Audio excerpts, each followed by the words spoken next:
The big one. So. Okay, this is the regular town council meeting of Wednesday, December 20th, 2023. And we will have roll call, please. Dusty here. Brian here. Lynn here. Kate here. Terry here. And Earl is here.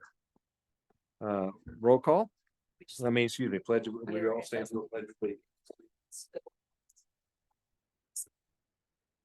Pledge allegiance to the flag The United States of America, and to the republic for which it stands, one nation under God, indivisible, with liberty and justice for all.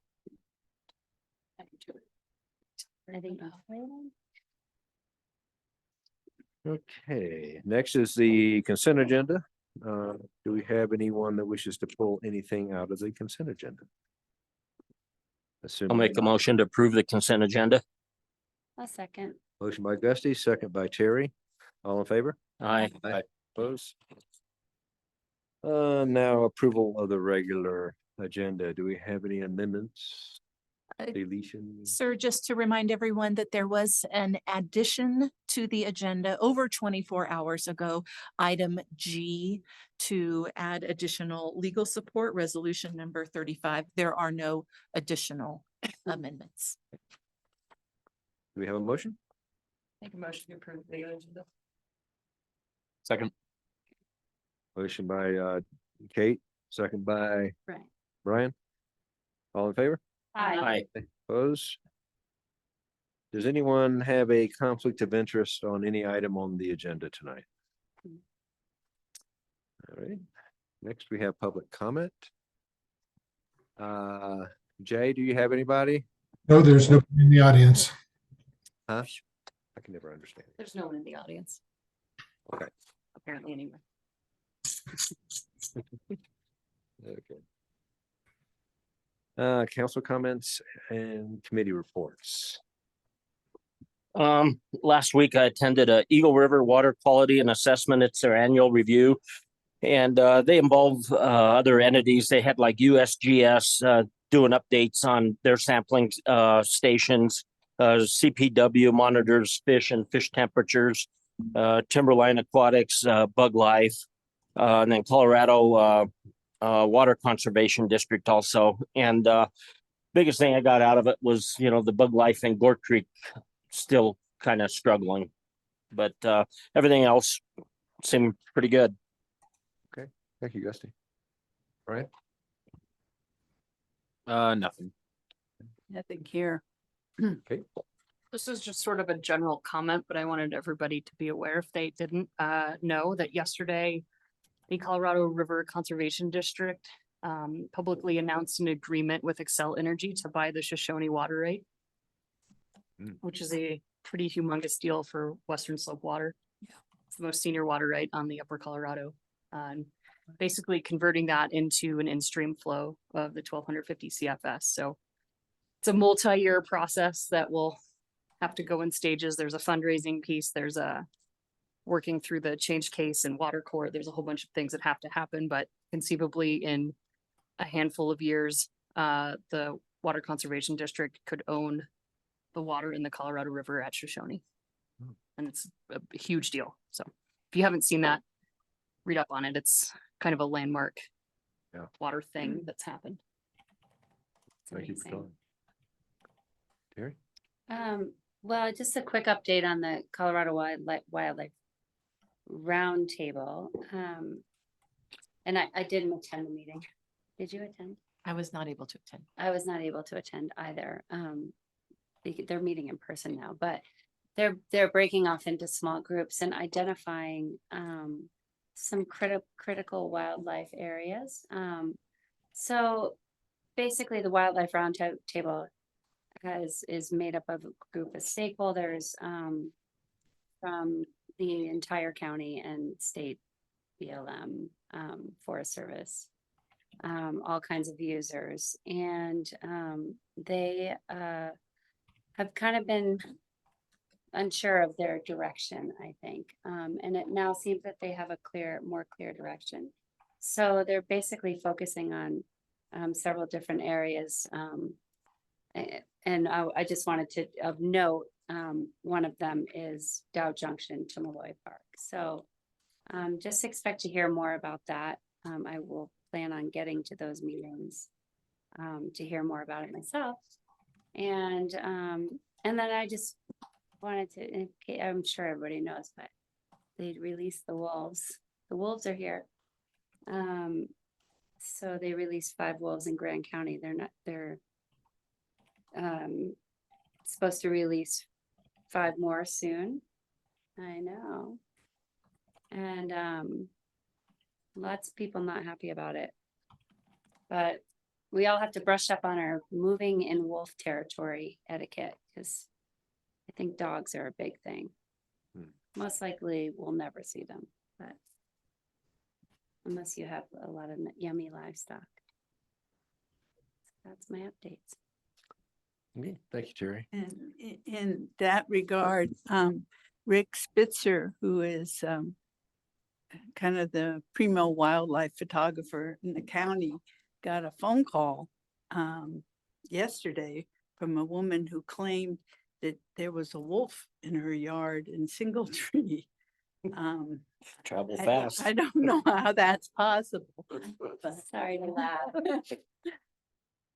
Just put that out there. Was it wearing sheep's clothing? Oh, that's bad. I know. That's like one of my jokes. Okay, I have nothing tonight, but just want to wish everybody a great holiday and a happy new year. And so moving on, we'll go to special presentations, which I think we have none. No, none. Okay. Off to business then. First item is ordinance 24, series 2023, second reading, an ordinance increasing council pay. So, Mr. Mayor, Mhm.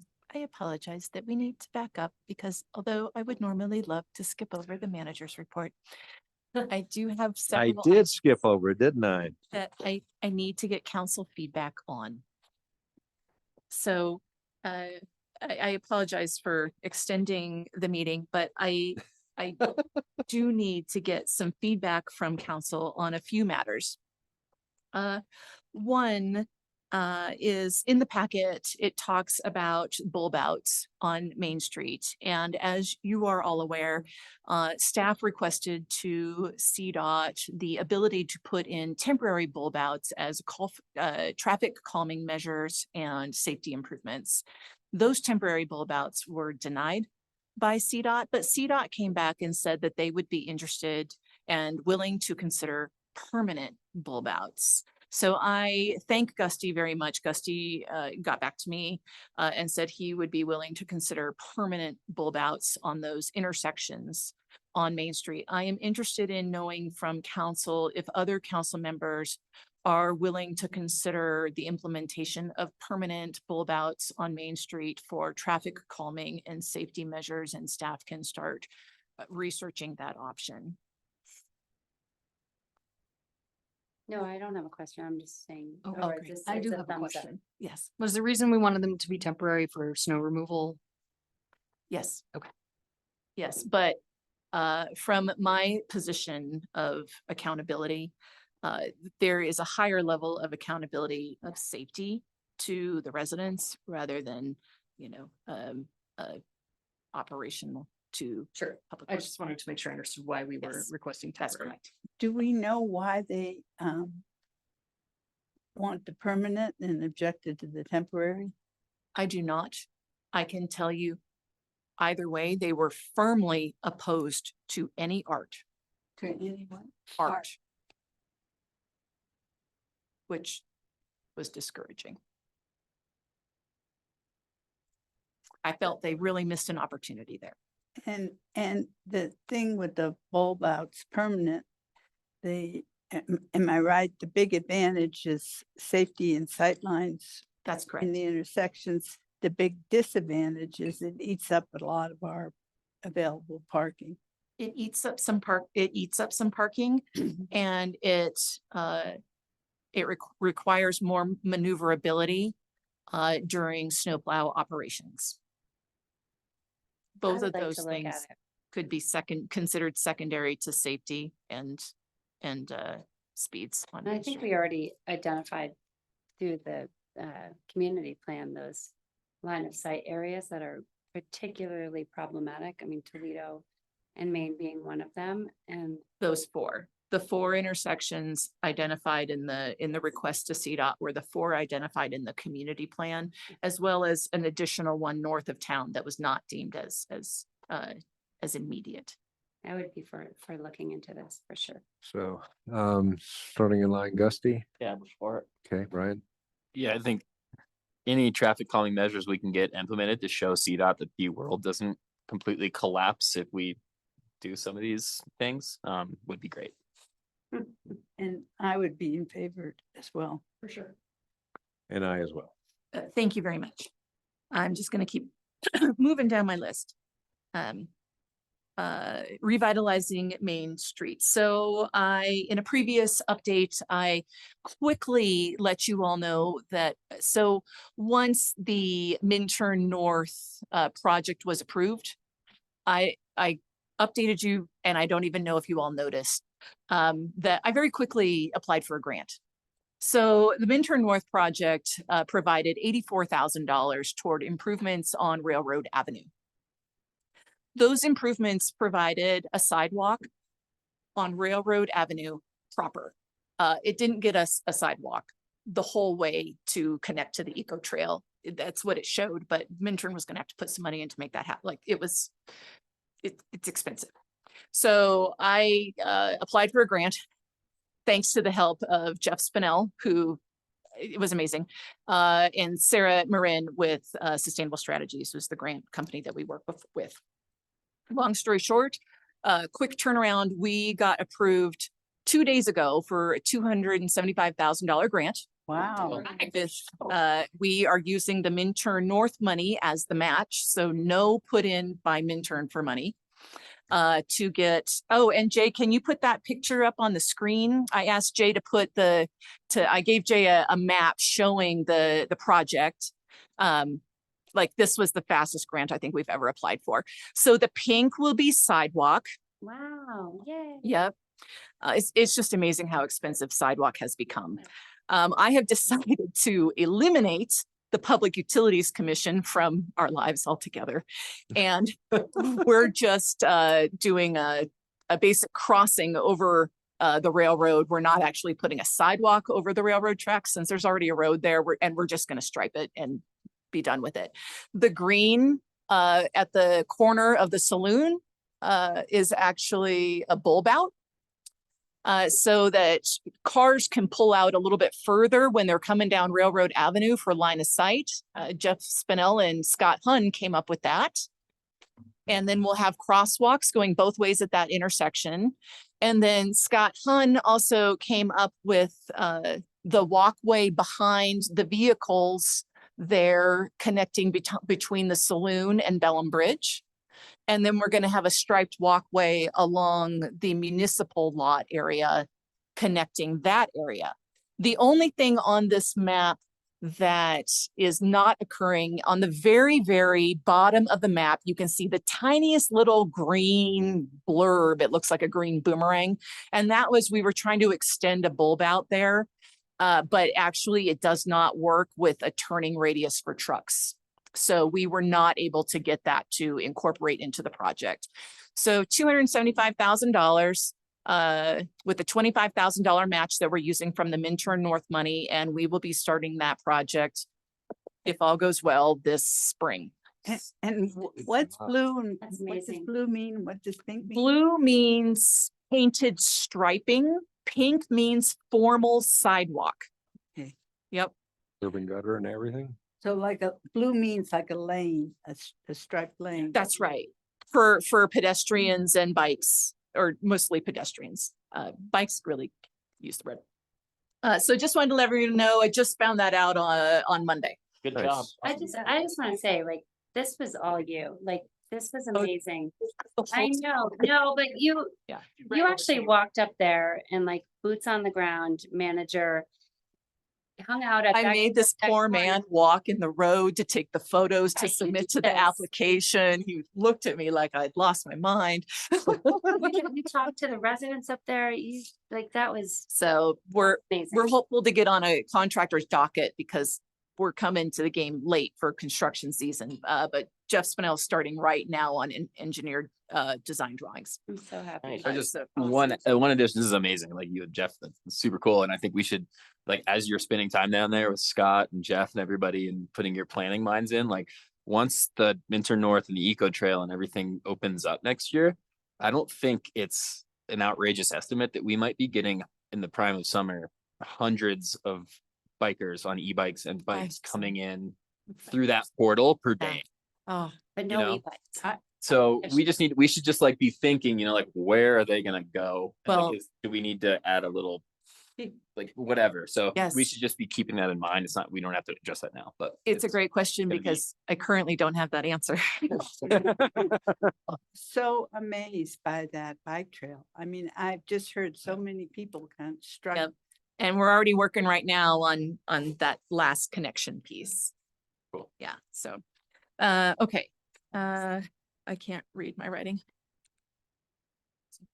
Oh, I will be going down to the Front Range on January 19th. Minturns grant for the phase 1 grant application to improve Little Beach Park that we submitted.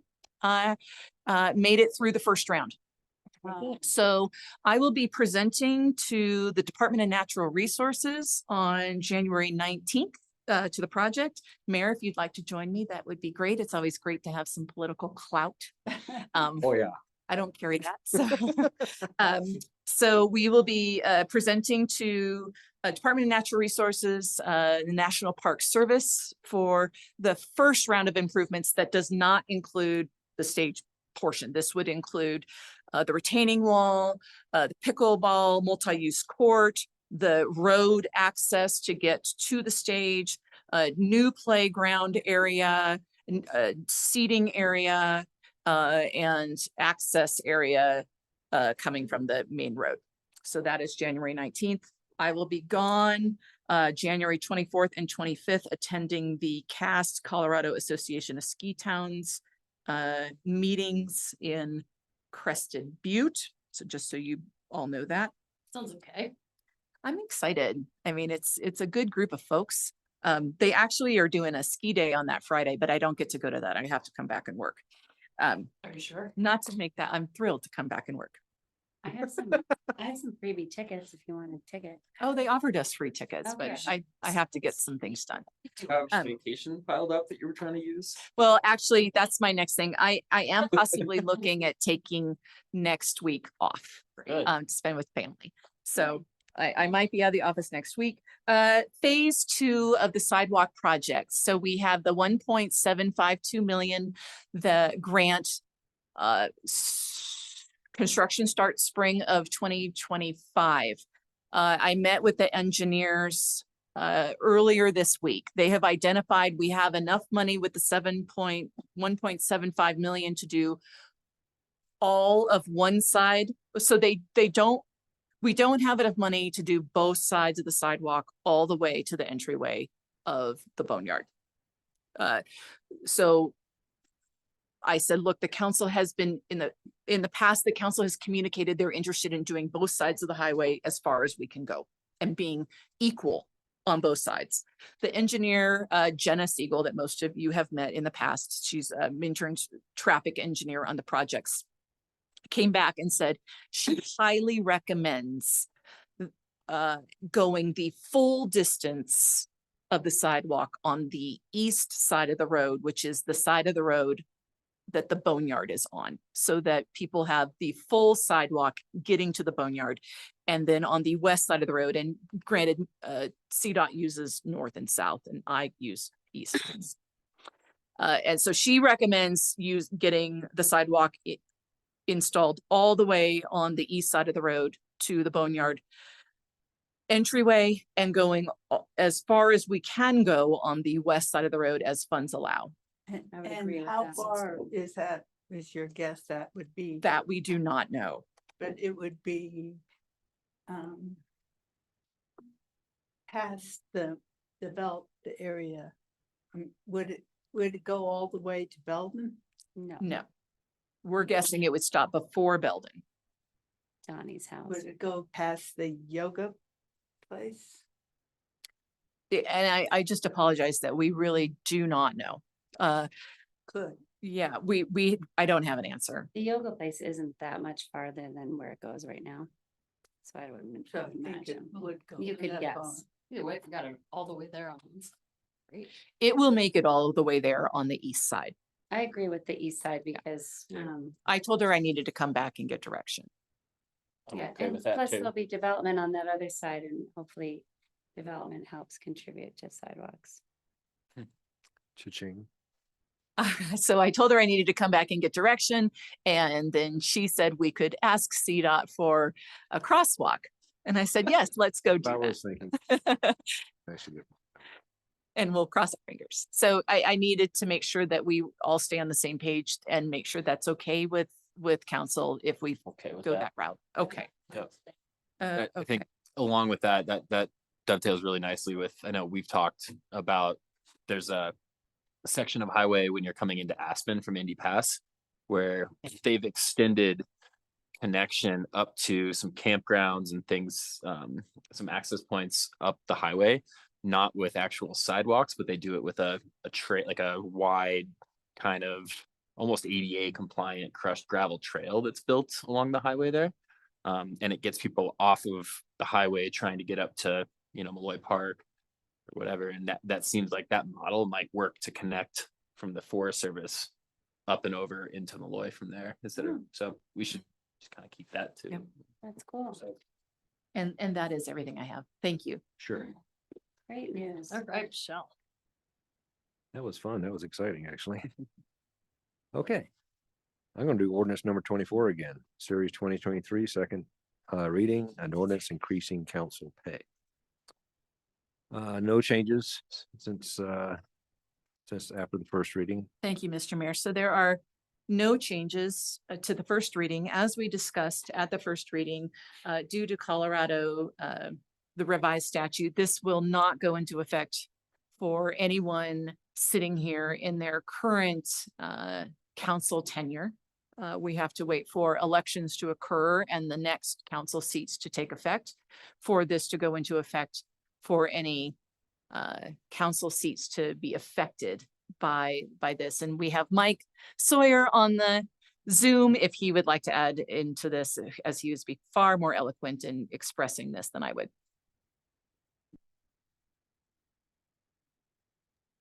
Yeah, I would just note that under the law, you have to stand for election after a resolution or an ordinance to increase your pay. And the unlucky ones of you who were elected not quite 2 years ago, that means you won't get a pay increase for another 2 years.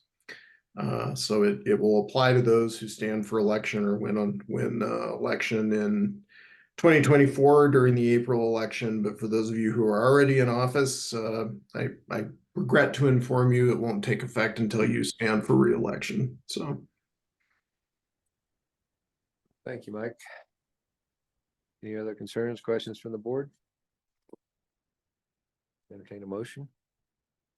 Oh, wait, hang on, public hearing. You didn't even bug me. I'm sorry. Open public hearing. Any comments from the public that would like to address the board on this issue? Jay, There's nobody in the audience. close the public hearing. Entertain a motion.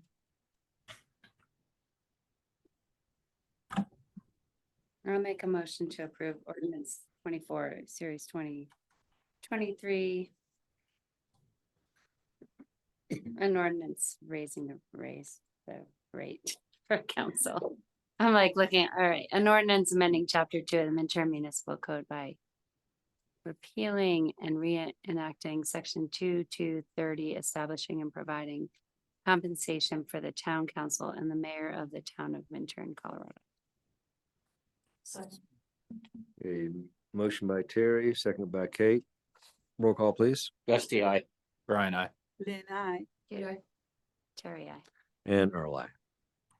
Moving on, we have ordinance number 25, series 2023, second reading, an ordinance amending the short-term rental.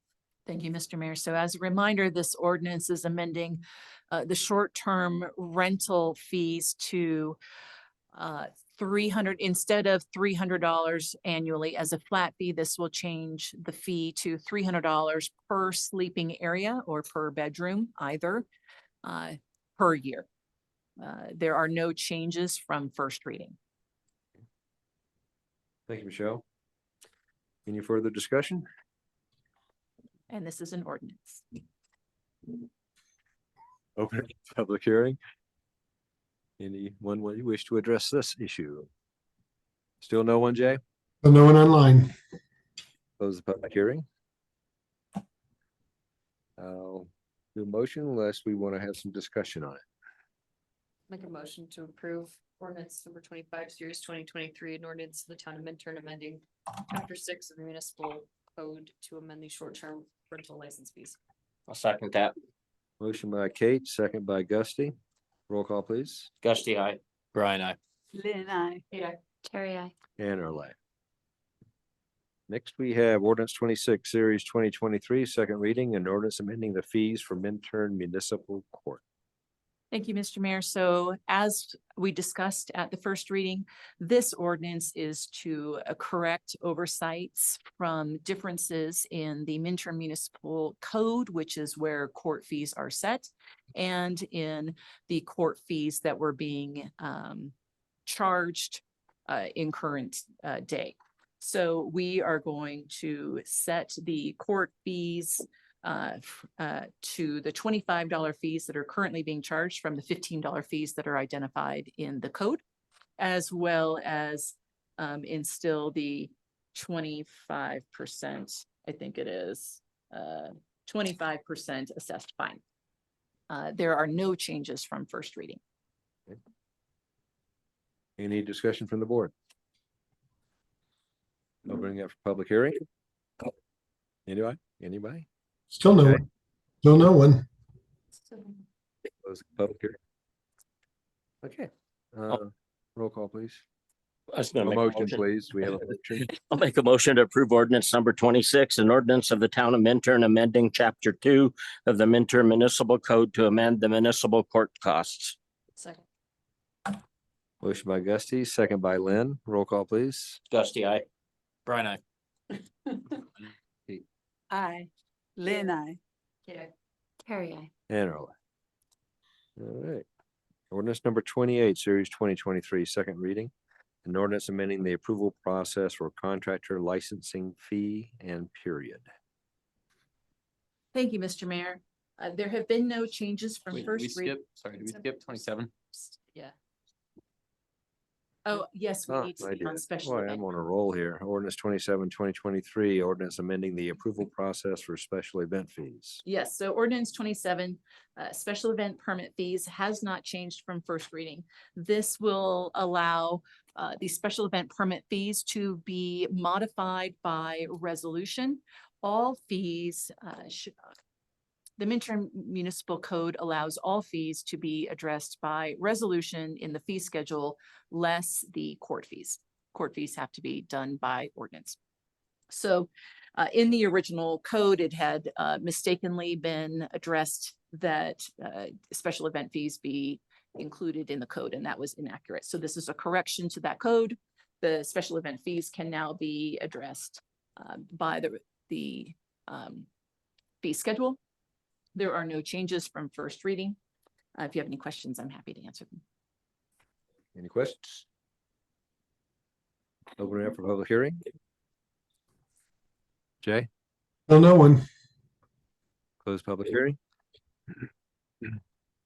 Motion to approve ordinance 27, series 2023. Ordinance in the town of Minturn amending chapter 6 of Minturn Municipal Code to amend the special event permit application fee. I'll second it. Motion by Kate, second by Lynn. Roll call, please. Gusty, aye. Brian, I. Lynn, I. Terry, I. And Earl, aye. Next, we have ordinance 28, series 2023, second reading, an ordinance amending the approval process for contractor licensing fee and period. Yes, thank you, Mr. Mayor. Once again, there are no changes from first reading. This allows for the licensing fee to be adjusted per the fee schedule. This also changes the fee period from a 3-year period to a 1-year period, which coincides with all of our other licensing periods, which are 1 year. Okay. Any questions from the board? No. Open it up for public hearing. Jay, Still no one. close it.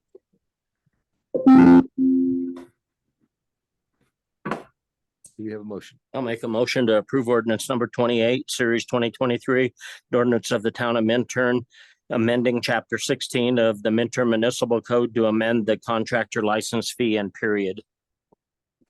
Chapter 6. Kate? Okay. Sorry, motion by Gusty, second, by Kate.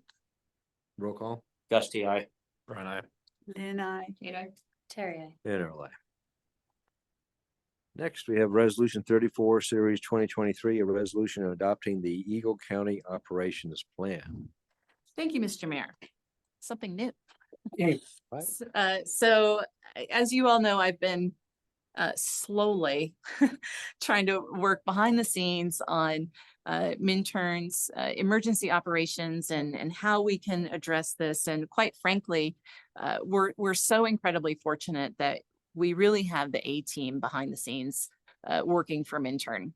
So tonight we have the Director of Emergency Operations with us, Birch Barron.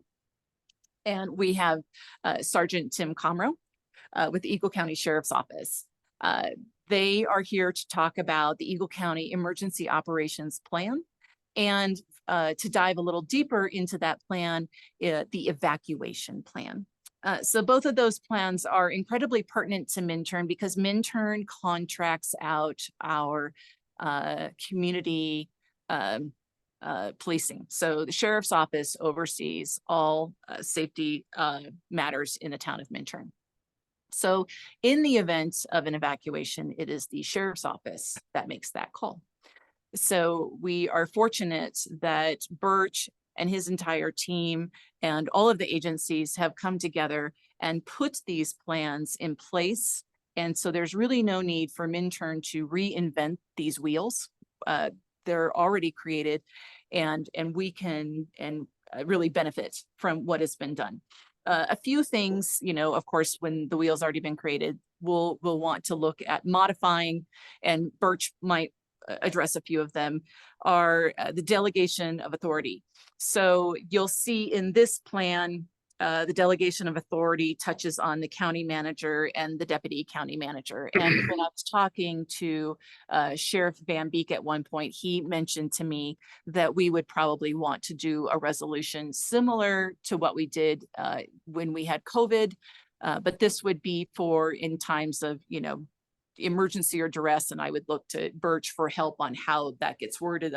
There's probably a template out there so that if there's a wildfire or a flood or something, I don't have to get 4 of you to come together and sit in this room to be able to start making decisions and getting the ball rolling on things. The other thing that I made note on is the scope of the plan talks about jurisdiction emergency operation plans being incorporated. And our piece of this puzzle is we work with the Sheriff's Office and Sergeant Comroe. So our jurisdiction is really within that county piece. So we're really fortunate. We really, you know, kind of had the A team, like I said, and the big guns behind us. This is the first piece of the bigger puzzle as we start moving through this process. As you know, I've talked to the sheriff about a tabletop exercise to start practicing emergency evacuations, and then a potential exercise of a full-blown evacuation. You know, I was incredibly humbled to find out that these requests I was making are incredibly expensive requests. What I was humbled by is that everyone at the table that, you know, that was meeting with me said, we will support you in applying for a grant to try to get money to make these requests possible. So there is a grant opportunity opening up, I believe, this spring that Minturn can apply for to see if we can make that happen. So if I can turn this over to Birch and Sergeant Comro to talk a little bit more about the emergency operations plan. And you saw there's a lot of sub plans in this, but I'm particularly fond of the evacuation plan. If we can focus on that, that'd be great. Certainly. Thank Would you. you like me to come up to the? That'd be podium? wonderful. Yes, Thank you. please. Uh-huh. Maybe I will start and give the high level overview and then turn over to Sergeant Comro when it comes time to talk about specifics. Nice to meet a couple of you for the first time. See some of you again. I'm Birch Barron. I'm the Director of Emergency Management for Eagle County. My role is a coordination function, which means that I don't have any fire trucks, no ambulances, no police cars. But also my scope isn't limited just to unincorporated Eagle County. I work for all of you. And my role is really to make sure that during times of emergency, but also during times before an emergency, when people like Michelle bring us together, that everyone understands what their role would be. And so I can step back at a 30,000 foot level and say, do we have clearly assigned roles? And are there critical things for our community that might slip through the cracks? And this emergency operations plan that you're adopting today, or you're going to consider adoption today, is one of the fundamental documents for our county emergency operations plan, system. Really, every county in Colorado, I believe, has an adopted emergency operations plan. That plan gets adopted by the commissioners every 2 years. It is available to the towns to use or to adopt. Whether or not you formally adopt it, these are the systems that we will use in this county to coordinate the response. So what this plan does do and what it does not do is important to understand as you consider adopting it for your town. What the plan does is it clarifies roles and responsibilities and says who will be doing what.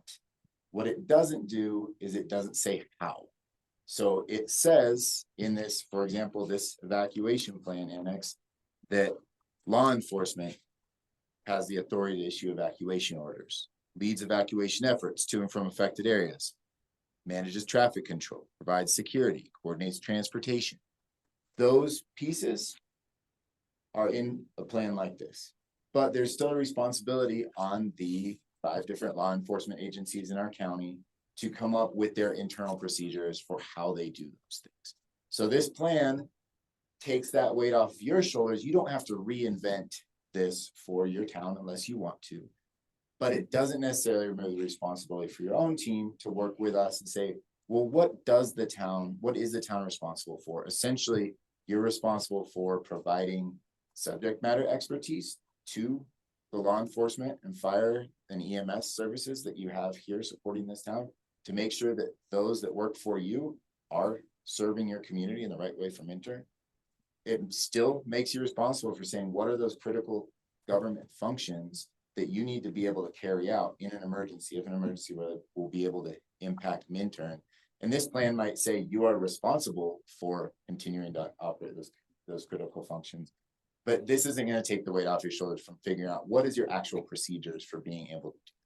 And so that's where, when we talk about next steps with Michelle, that's where we're happy to support as well, is figure out what are the best practices for how to have those processes in place, help Michelle sleep a little bit better at night, knowing that if something does happen, it might feel chaotic at first. I can guarantee that no plans that we adopt, no plans that are adopted across the country make those first 12, 24 hours of a true emergency feel less chaotic, but it reduces the likelihood that we lose lives and critical infrastructure and property in those initial moments, and that it increases the chances that as that incident becomes long-term, that we have structures in place to be able to support those community needs.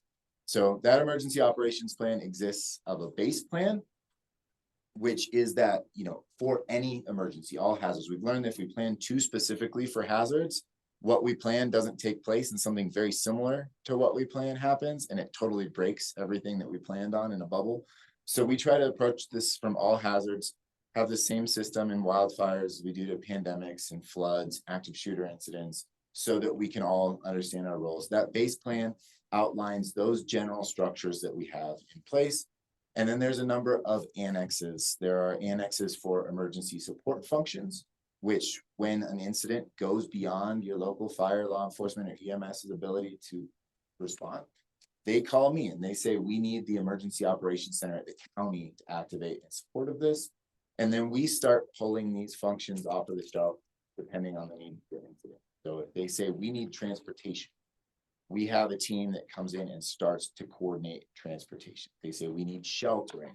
We have a team that has those phone numbers and those connections and those plans in place for managing sheltering, recovery operations, additional fire suppression, search and rescue, law enforcement, public works and utilities. You look at that list of emergency support function annexes. Those are the pieces that, again, don't say necessarily how every step of that process is done, but it said who I'm going to call and make sure that those people know when I call them, you're in this plan, you expect my call, and hopefully you're working with me ahead of time so that you're prepared for whatever we ask you to do. So when we get to this evacuation plan annex, this is important because I think initially when we started this conversation, town of Minturn, the town was trying to build something that looked very similar to this. So that's where Michelle and I came to this position. Well, here's what we currently have as a county. If this meets your needs, then you can focus on the pieces that are more specific to Minturn that aren't addressed by this. So this evacuation plan, and I'll go over it really quickly, a couple of the key pieces that are important to understand, and then I'll turn it over to Sergeant Comrade to talk about how the sheriff's office, as the lead agency with authority for evacuation in the town of Minturn, approaches their role, and then how all these other partners plug in to support them. So in an evacuation, let's say we have a fast moving wildfire start near town. That's the thing that keeps me awake the most, because we've seen these across the country and it really provides very little chance to put these structures in place, but we all move fast and do what we can. Or let's say it's a wildfire that starts further away and we have the chance to work with your teams to plan out pre-evacuation zones. It could be a hazardous materials incident, Highway 6. I don't even want to think what drives through here sometimes on these big trucks. Whatever reason, if we need to evacuate people from their homes, law enforcement has the authority to issue that evacuation and has the primary authority to say we need to move people from this area to another area. And they're going to be the ones carrying out a lot of the most essential functions in evacuation, the traffic control, requesting those alert systems go out. And at the end of the day, knocking on every door in the evacuated area, making sure we are manually clearing everybody who's in harm's way from danger. Your fire agencies are there to support law enforcement. They don't typically have evacuation authority. Law enforcement is still the one issuing the evacuation, but in issues like a wildfire, that's done very, very closely with what we call unified command, where you have fire and law enforcement and any other agencies who have jurisdiction in the response together, because law enforcement might have the authority, but in many of these situations, wildfire, those commanders are the ones who understand that fire behavior, understand how fast that fire might move, in what direction, and have the best guidance for what areas should be evacuated. Emergency medical service is responsible for providing medical support both to impacted community members as well as for the first responders. You have the Vail Public Safety Communications Center here on this side of the county. If you dial 911, it goes to our public safety answering point in Vail. That center is responsible not only for dispatching the appropriate response resources, but also issuing those alerts. We have overlapping mesh of several alert systems that all have gaps. And so we in evacuation, especially true life safety incidents, use all of them, but it's important to be aware of those gaps. So just really briefly, if you haven't already, please sign up for EC Alerts, your ecalert.org, your Eagle County Alerts. That is how you tell us as a public safety system how you want to be notified when there's an emergency taking place. And so that you can put in your cell phone, you can sign up for those subscriptions through the Everbridge app and say how many traffic alerts you want or don't want, what weather alerts you want. Or now, just very recently, you can just download the Reachwell app and select Eagle County Alerts, and you'll get the stream of alerts from that system. All of those alerts are issued by our dispatchers, Vail Public Safety Communications Center. If you aren't signed up, we also have Reverse 911, which is their system they use to call landlines or lines that are registered with an address. So they issue that same alert through EC Alert. They issue it through the reverse 911 system. We know a lot of people don't even have landlines in their homes anymore. So that hits a few people that we may have missed, but also misses some. Third piece is we have the iPause WIA system, wireless emergency alerts, which that if you've ever received an Amber Alert, you know that that system pushes to your phone, whether you like it or not. Technically, yes, you can turn it off. Please don't, but it's on by default. You'll also probably know that you've gotten ones from jurisdictions where you weren't supposed to receive it. I've gotten them in Gypsum as far away as Jefferson County. Those alerts in the mountains do not work very accurately. We know that there's bleed over. So if we try to message a community in Minturn, we get to draw a very specific polygon on a map. And then it goes wherever it goes, bounces around the mountains, and somebody out of that area might be getting it. And more importantly to me, some people in that area aren't getting it. But we are using all three of those systems. And at the end of the day, I'll let Sergeant Comro touch on this more. We know we're going to miss people. So it's our law enforcement's assumption that they need to go into those areas, and we get as many people out through those alerts and social media posts as we can, but they're really manually clearing anything that's an immediate life safety hazard. Emergency management, again, I'm a guy with a list of a bunch of phone numbers. That's what I do. I'm here to coordinate. I'm here to work with those incident commanders to say, what do you need? What goes beyond your capacity? And how can I bring people into the emergency operations system to help meet those needs? We have our public information officers group, which consists of public information officers from both the county, the public safety agencies, but also the municipalities and the ski resorts and everyone else in the community coming to the table to say, can we echo that message? What is that consistent message we want our community to receive? How do we get it out everywhere? Public Works frequently supporting your law enforcement in that traffic management and clearing areas. Public health and environment, supporting with health and safety issues, both first responders, also at a shelter. You've got evacuation center manager and a mass care team. If you're moving people, you got to move them somewhere. And if you're taking them out of their homes, frequently you have to make sure that they have shelter, care for their medical needs, care for their safety, but also care for their pets, their kids, for as long as you are going to keep them out of their homes. We work very closely with a few nonprofit organizations, the Salvation Army and the Red Cross, provide sheltering and food at those shelters. We've got our transportation function that helps, again, at the request of law enforcement. You want buses, we got buses. You want, whatever it is, transportation related, that comes to us. Our Eco Transit team, which will soon be the Regional Transportation Authority, supports that piece. We've got our Colorado State University Extension, as well as our animal services that provide with displaced animals, both pets and large livestock. Our schools and our recreation districts frequently provide facilities for us to shelter people at. And then our nonprofit community partners really help us with those things. When we're getting so much better at understanding what are the unmet community needs. And the challenge in my role is a lot of times we understand those needs and then we can't do anything about it. So working with, the really generous nonprofits and support partners we have here, not just to make sure people are evacuated safely, are going to a safe location, but also to make sure that we're helping them get back up on their feet and doing right by the people that are impacted. So that's generally what we're looking at with evacuation roles and responsibilities. I will turn it over to Sergeant Comro to talk specifically about the town of Minturn and the sheriff's office role here. And I'm sticking around, so any questions? Good. Thank you, Arch. All right, Tim Comro, Patrol Sergeant with the Sheriff's Office. Thanks for having me here. Gus, it's nice seeing you. Good Been a to see you while. too. Yeah. Just to piggyback off Birch's piece there, the Sheriff's Office role is going to start out with our LEs are going to be going into the scene and sizing up the situation. Our first responders on scene are going to send that information out to the rest of the patrol and our command staff, at which point we're going to be setting up a unified command immediately.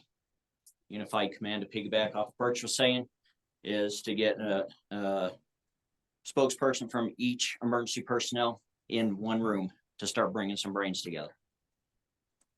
We as law enforcement are going to rely heavily on the information that's being fed back to the lieutenant or the captain from the fire department. So they're going to be giving us information on what they need, what area of polygon area, what we need to evacuate people out of.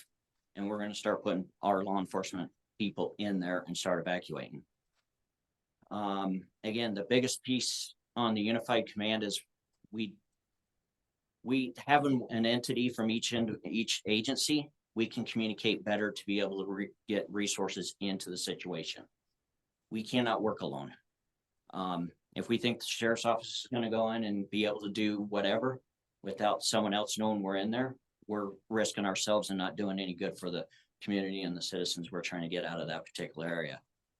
Stakeholders, we have to be working on, and I've spoken with Michelle on this one, and it's gonna continue working that way, is getting to know our mayors in Lake County and being able to utilize their resources, that if we need to evacuate a group at the other end of town, Lloyd Park in that area, because we can't move people into town because our critical situations that way, where are we gonna put people?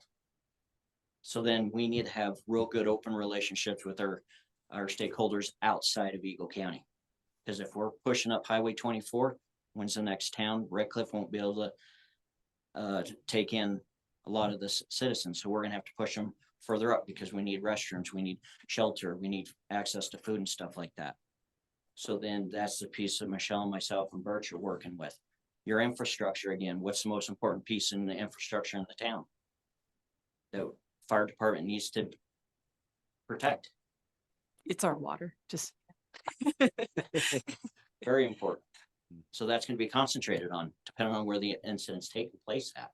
But when it comes to the evacuation piece and getting people out, understand how many ways can we come and go out of the town of Minturn?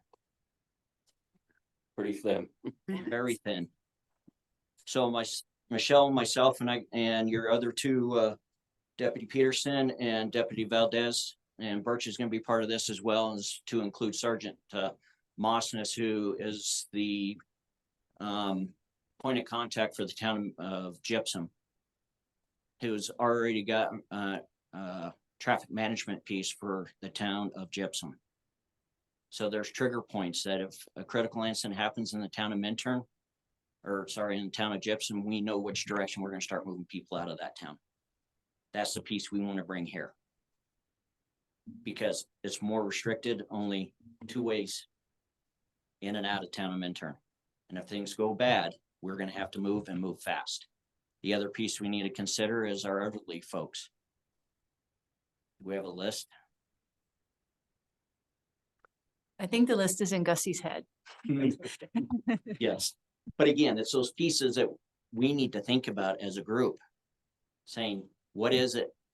What do we need to do to be able to accomplish the task that's gonna be chaos, to say the least? Because we're gonna be shutting the town down, not letting anybody in. Depends on where the critical incident is, because we don't want more people coming in. We're wanting to get people out and get them to a safe location. The elderly folks, making sure we got medication for them. As Birch was saying, where is that safety location? Where's their roof over their head? And understand too, that once the area has been evacuated, law enforcement is responsible for providing security 24 hours a day until that incident has been released back over to the town.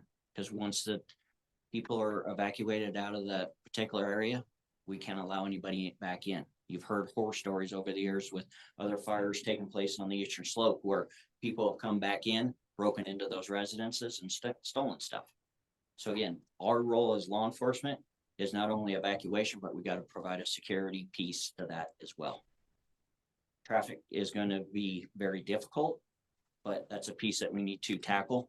And again, the stakeholders outside of Minturn needs to be worked on. Where are we going to move our citizens here in this town? So we still got some work to do. The piece that Birch is bringing to the table here, no need to create the wheel, reinvent it. That piece is solid. I'm going to be working with Sergeant Mossness again, since he has the traffic management piece already set, and I'm going to pick his brain on it to help us out on this piece.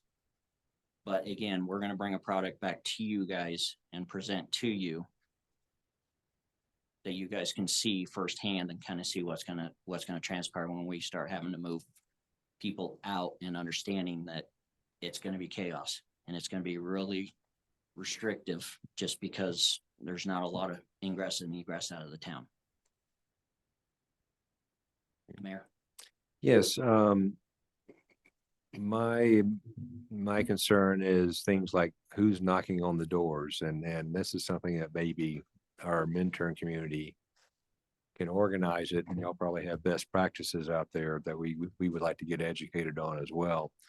Because when it happens, we want to make sure we're getting hold of everybody. And it goes back to the education piece. We've spoken with Michelle about this as well. Education is going to be prime on this. Educating the community to getting hooked into the reverse 911s and the EC alerts and stuff like that. That piece needs to start now and not later after the critical incident has already come and gone. Okay. So that's the education piece that Birch, myself, and Michelle can work on, is how do we get that information out to our community through the town's website and stuff like that. You know, just getting that information out. Big piece that Birch brought up too is our folks within the town, you know, working with the public works and stuff like that. We're going to rely on them as well, but understand when it comes to the evacuation piece, when there is a critical incident, you're going to have law enforcement throughout the valley offering to help. I will say, Mayor, Could you pull up Oh, the sure, microphone as absolutely. well? Thank you. I will just say one of the reasons that Sergeant Mossness is being brought to the table is because he and I unfortunately have had to deal with similar situations. We have a couple of times over the last year. And if it is anyone other than law enforcement in that role, what you have is a lot of people leaving their homes and then coming back in past secure barriers. I think they had to in Duck Pond incident clear an area 3 times separately because people kept coming back in.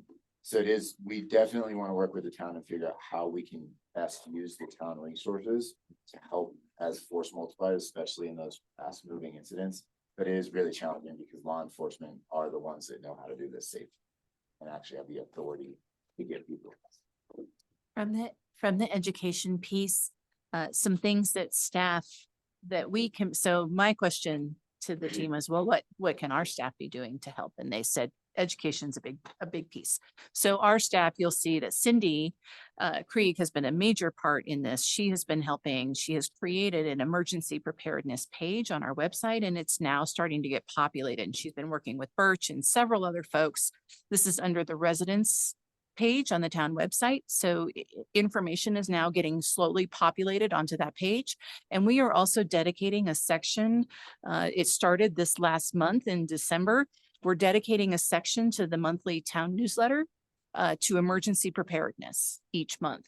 So every month in the town newsletter, there's a different information being provided about emergency preparedness. So those are just 2 pieces, which inevitably they're both electronic.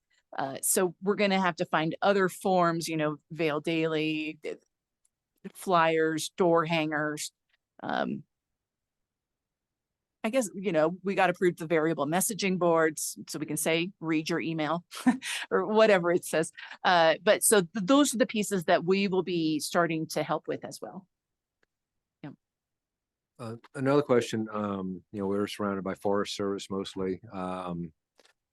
We don't have clear jurisdiction, obviously, over Forest Service. Does that add a complication to a quick response? The Forest Service is, they're around more than you realize. Mhm. We've had incidences over the years where all of a sudden there's a wildland fire or something like that, or it's bordering private to public or private to the Forest Service piece or BLM. And I'm shocked how fast that information's getting out to them. They are stationed throughout the valley. Now, I will say, as much as I'm the first to advocate for a more present Forest Service resource here in Minturn, your local fire district has initial response capability and authority, and they will most likely be the ones responding to that fire at the beginning. And the law enforcement does not have to wait for authority from the Forest Service. Fire does not have to wait for authority from the Forest Service. And that's just the assumption we go into it from, you know, first incident that we have is that we need to handle this locally. And then we rely on the federal government to help fill in if it gets very large. And at the end of the day, hopefully help us pay for some of those costs to keep us. They're in the middle of it. They're aware of it right early on. They might not be on scene, but they're monitoring what's going on. Good, good. And Fire Chief Carl Bauer and Wildland Eagle Valley Wildland. Eagle Valley Wildland, Hugh Fairfield Smith will be joining us January 17th to provide an update on their work as well. Any other questions from the board? I don't know what the emergencies in Gibson were. But the only one I can think of in Minturn would have been the fire at down Two Elks. And was that our local fire department took care of that first and then called in the Forest Service, or how did that work? The local fire department were the first ones on scene on that one. But And then if they grew outside of that, then Forest Service would have been contacted on it and assisted on it. I can't speak specifically to Two Elk Fire. The most significant evacuation events that Gypsum has had in the past several years were initially the Grizzly Creek Fire, where a lot of evacuation pre-planning had to take place with trigger points. And then most recently, the Duck Pond Fire, we had a really rapidly moving fire start near a population center during a wind-driven event. Regardless, our system is going to work the same way every time somebody calls 911 when they become aware of an incident. And then depending on whether the needs are law enforcement, fire suppression, or medical, our dispatch center is going to dispatch the most appropriate available resource, regardless of jurisdiction. So all of our community resources have mutual aid agreements. You can know that if something happens here, down valley, over in the Roaring Fork, wherever it is, you call 911, the most close resource is going to be dispatched to that. And they're not going to be looking at maps saying, where's the jurisdiction line? I'm not going to take. Right? So typically in an incident like that, what you'll see first are your local fire suppression resources responding to that. So here it would be your Eagle River Fire. You'll also probably get Vale Fire for anything in this area working together. You'll be bringing down Summit Fire to backfill stations. So the stations are staffed while you bring up resources from down valley. And then once that initial fire suppression and the needs for that fire are managed, then the federal resources start to show up. And I can say, you know, even just this summer with the fire that we had off of Interstate 70 there in Red Canyon between Eagle and Edwards, you know, that fire was almost entirely managed by our local resources before the federal government even needed to be involved. And if we can keep it small locally, that's where we want to keep it. If we can have as many resources we need to keep that fire contained in something of a size that we can handle locally, then we don't need to have a weeks or months long response with the Forest Service. So they're always there. At the end of the day, they have land authority for that. So they will assume most of the costs for the fires on federal land. But our system is built to make sure that none of our resources are standing idly by when there's a response need. I think to answer your question too, I bet there were 3 fires in Two Elks since I've been here, and one was natural from lightning, and then 2 from the fire shooting range.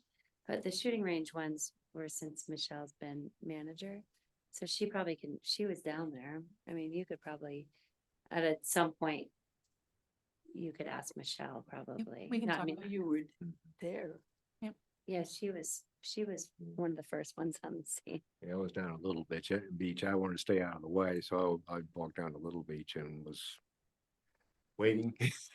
And then, but Forest Service and fire and the fire district had the trucks that could go up that way. It's kind of rough territory over there.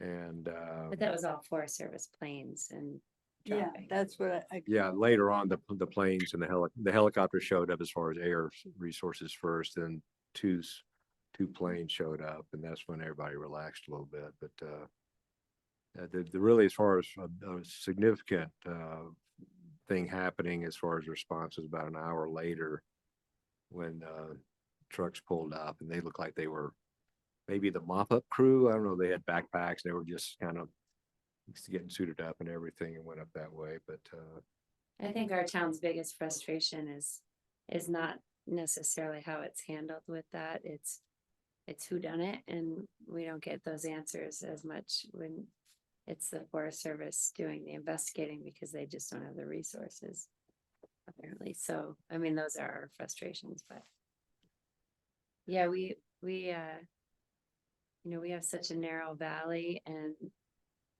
you know, I think the way the wind moves through here, you know, we've all been we all have our hackles up on which way it's gonna go and where it's gonna come from, you know, you just don't know. That speaks to, you know, what Michelle's talking about. We did ask, okay, what can the community do? A lot of those public information pieces are not just generic public information pieces. They're what do we think is really important for the community to do? Make sure you're signed up for alerts. Make sure you know how to evacuate from your area in multiple directions. If one way is closed, where will you go to get out? Make sure, if possible, you have your go bag ready to go so you can leave quickly, and that you're aware of the needs of your family. And if everybody does their best to take care of their own needs, then our law enforcement and public safety can focus on the smaller number of people that can. Do you have authority to allow evacuation of both lanes one way? If, I have no authority for almost anything. I have the phone numbers. Also, I mean, Yeah. legally, can you do Yeah. that? depends on the situation, yes. And we would definitely look at that. Again, which direction we're gonna funnel people out, which end of the town. Okay, I think when I think about us going that way, I think about the bottleneck that is Dow Junction, and that's a scary piece, and I know I've seen it obviously with snow issues, and you guys probably have a lot to think about how to move it through there. So I one just, thing about Dow Junction, if we're gonna push people out, at least we have Highway 6 and I-70. yes, yeah. There is a blessing on that piece. And they absolutely have the authority. I'll give an example. During the Duck Pond fire, the smoke initially closed that section of Interstate 70 and Highway 6, right kind of between Gypsum and Docero. And CDOT, because of the smoke, closed the highway at Gypsum, which diverted all the interstate traffic into the same road that we were trying to evacuate in. And as soon as that happened, we were able to get in touch with CDOT. For me, it felt like it took way too long, but it was very quick. That they quickly said, okay, we need to move the interstate closure point to Glenwood and all the way up to Wolcott. Same thing would happen here, and this is why they want to do some really detailed traffic planning. They have Minturn entirely zoned out in evacuation zones, and critical infrastructure is identified on that map. Routes are identified on that map. The limitation is just in the town of Minturn, there aren't that many routes. So a big part of that is working ahead of time with CDOT and the different people that own the highway authority. They have the authority to do that. We just need to be confident that the people who are here on the day that that happens have the right phone numbers and can make the right calls so that they know, don't just close the interstate at Dow Junction, right? Don't even just close it at Vail. Close it all the way up in Summit County, start getting that interstate traffic up north around through Craig, so that that alleviates the pressure and all of the traffic on our interstate that people need to evacuate. You mentioned that, do we have a list? And I know a lot of us have ideas of where our elderly are, but can you as an agency, I mean, does that violate privacy? Having some kind of list, or I'm just curious. No, that's part of my,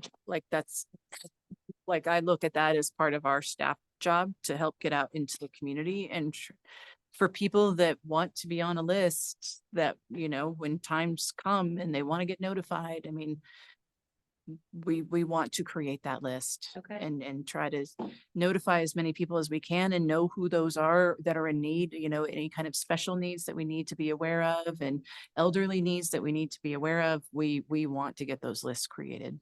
There's a form, Michelle, remind me after this, there's a form that we give to people that have them, they send it when they fill it out to dispatch and to public health. Great. Public health are the ones we go to say how many people in this area need mobility assistance, need durable medical equipment, have language access barriers, whatever it is. I can tell you, it's hard to get a number for that, right? It's Mhm. they give you their information and they move, or somebody moves in with them, or somebody has a new disability.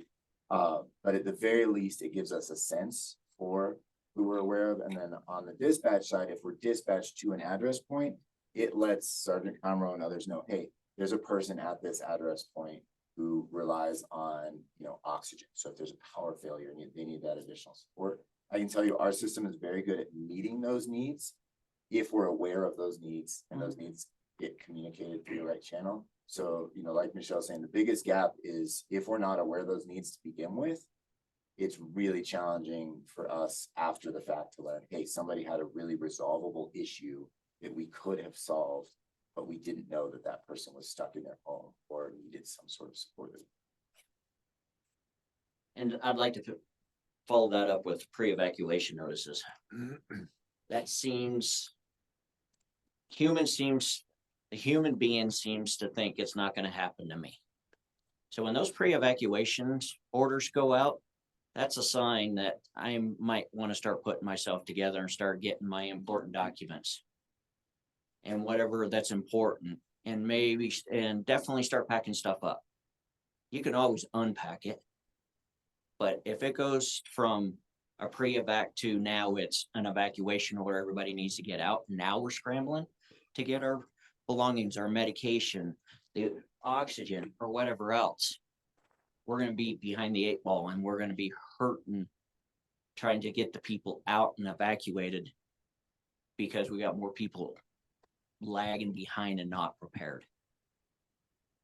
We see that a lot. Duck Pond was a prime example of it.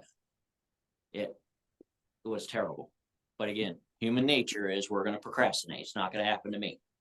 And that's the biggest piece of the education piece of an evacuation order pre-evac goes in. That's the key. It's like, okay, maybe I need to start putting my stuff together. Put it in my car. I can always take it out.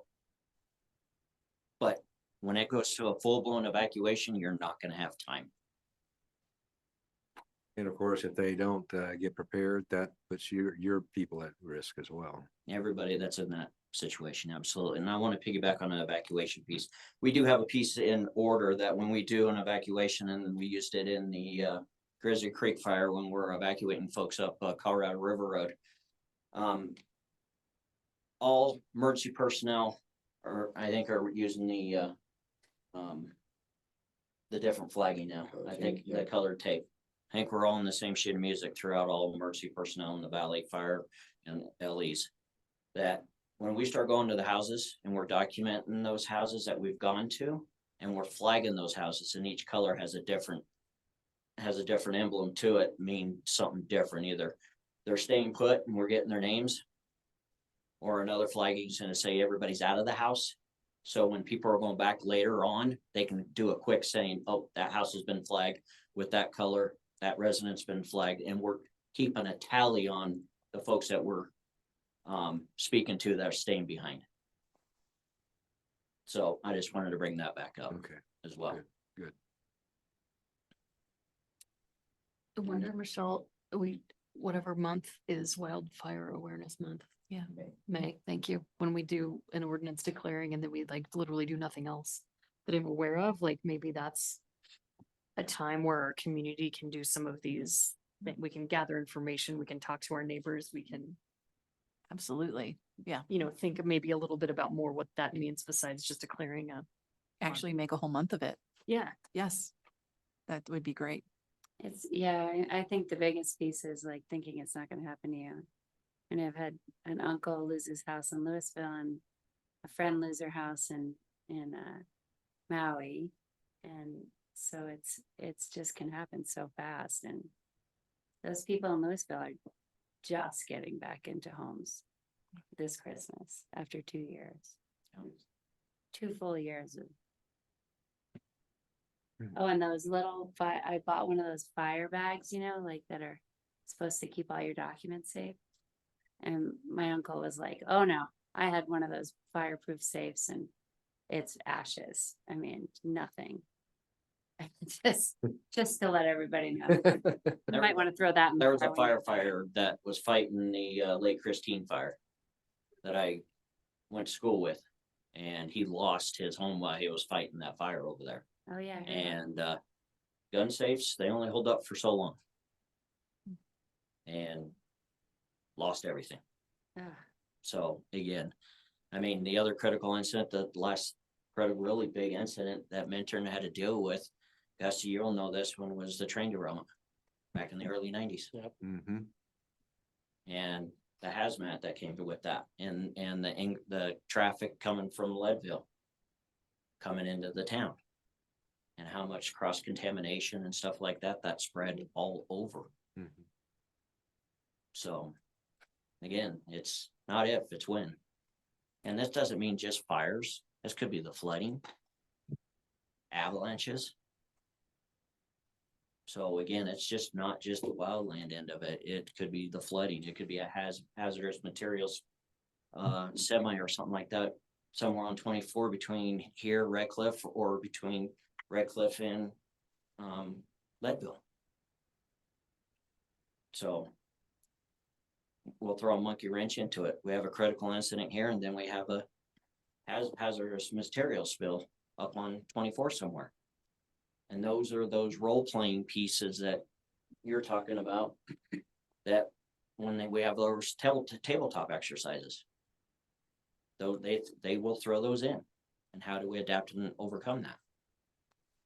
So Yeah, so I asked Birch, how do we start becoming more prepared in Minturn? And he said the first step is, let's get everybody on the same page, and make sure we, have clear guidance, and what does your leadership team think? And I said, great, let's get adoption of this evacuation plan. And he said, well, okay, but here's the emergency operation plan, which really encompasses so much more. And I said, thank you so much for he just keeps pointing me in the right direction. So that's why we wanted to bring this all before you today. And then this is really our first step, and then the ball just continues to roll forward with all of these follow-ups to keep us moving forward, and hopefully the education and all of those next pieces that we'll be doing. Excellent. Yeah. thanks. Thank you. Any other questions or? Another first for Minturn being tied in to something like this. It's awesome. Yeah. Gentlemen, this is really important. It's probably the most important thing this council is concerned about, is public safety. And this is the biggest threat I think we have in our town, is these kind of situations coming up. So appreciate your work a lot. And we'll look forward to educating ourselves and making sure that getting the word out to the people and make sure they've all got EC alerts if they have the capabilities, and find out those that don't, maybe we can, you will be educated enough to give them second choice, third choice as far as alerting. And thank you. thank you. Appreciate it. Thanks. Thank you. Thank you. Everyone gets their info from County Classifieds. Like the news source. Thank you. Okay, so we have a resolution 34 series 2023 adopting the Eagle County Emergency Operations Plan. Had a pretty thorough discussion. So is there a motion, or is there further discussion the board would like to have? I'll make a motion. Okay. I'll make a motion to approve resolution number 34, series 2023. A resolution approving and adopting the 2023 to 2025 Eagle County Emergency Operations Plan and Evacuation Plan for the town of Minturn. Second. Motion by Gusty, second by Kate. All in favor? Aye. Oppose? We have an emergency operation plan. Michelle, thank you very much for doing all this, because I know it's a lot of work to get this done. lot of work. And we're looking at a lot more work still to be done. Good job. Next we have resolution 35 series 2023, a resolution approving an update to the Jester Gibson Moore retention agreement for legal counsel. I think Mike, are you taking this one? No, I can answer questions if there are any. Okay, well, thanks, Birch. Well, thank you, Mr. Mayor.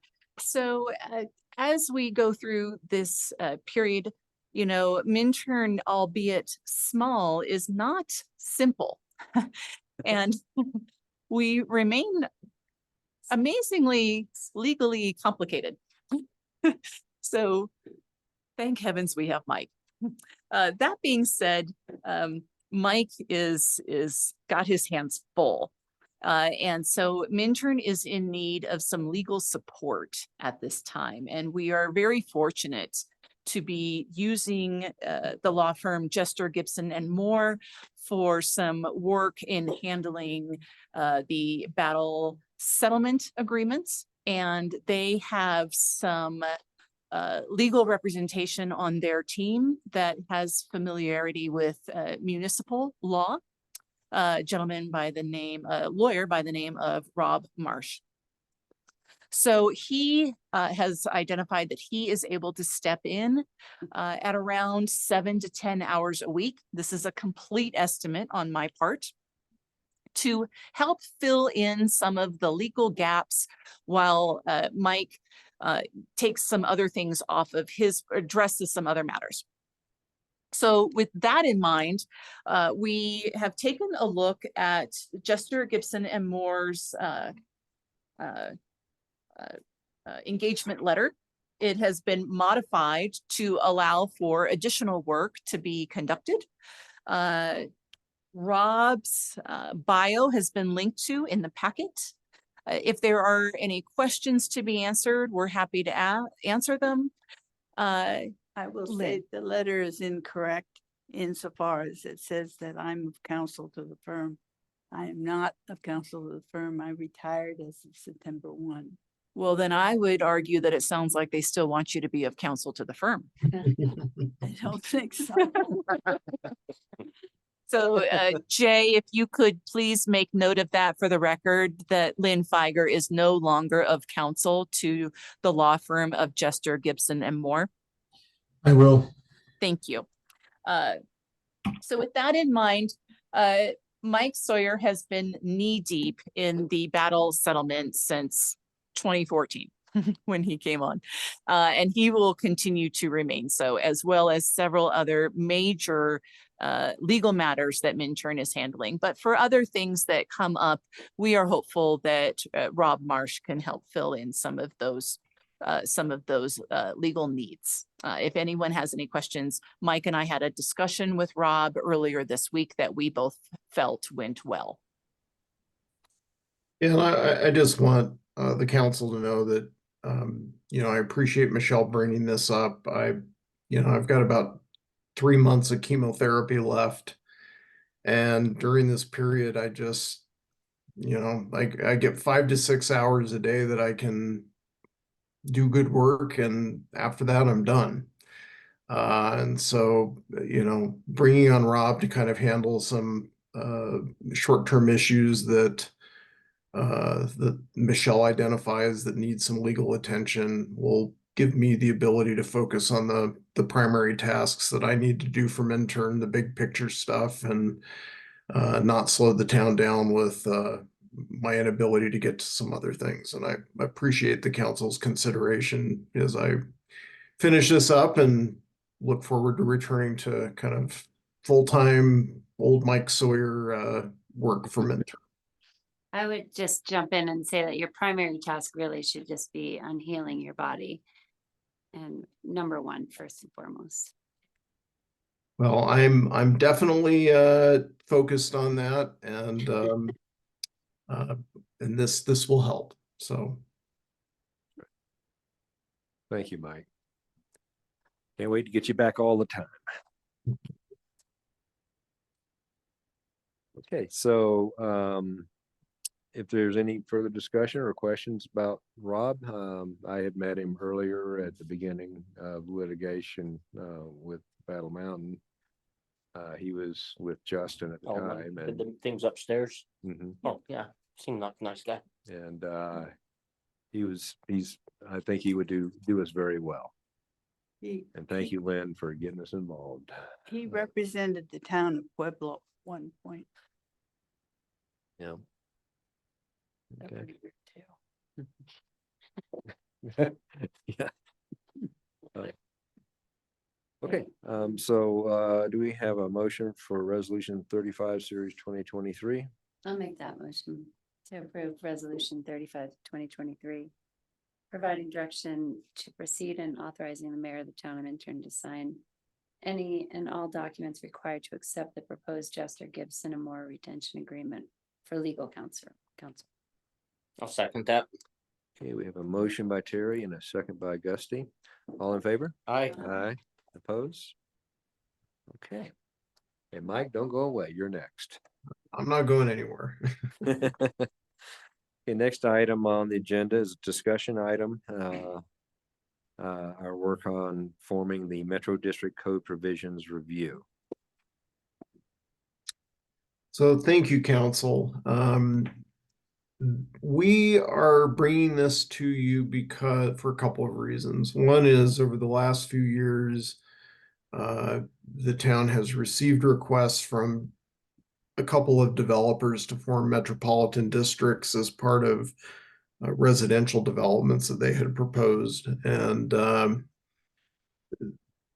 town really didn't have a set of guidelines for how to deal and structure the formation of a metropolitan district, or kind of consider whether it's appropriate for a specific development.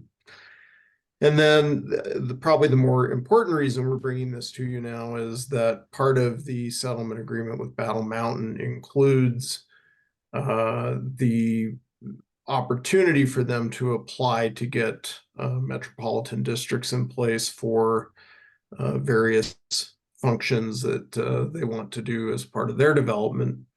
And so before those applications come in, we wanted to have a discussion with council about parameters and concerns so that we could ideally get an ordinance and what's called a model service plan in place to guide those discussions, but at a minimum, to have an idea and some feedback from council about your thoughts on metropolitan districts being in the town.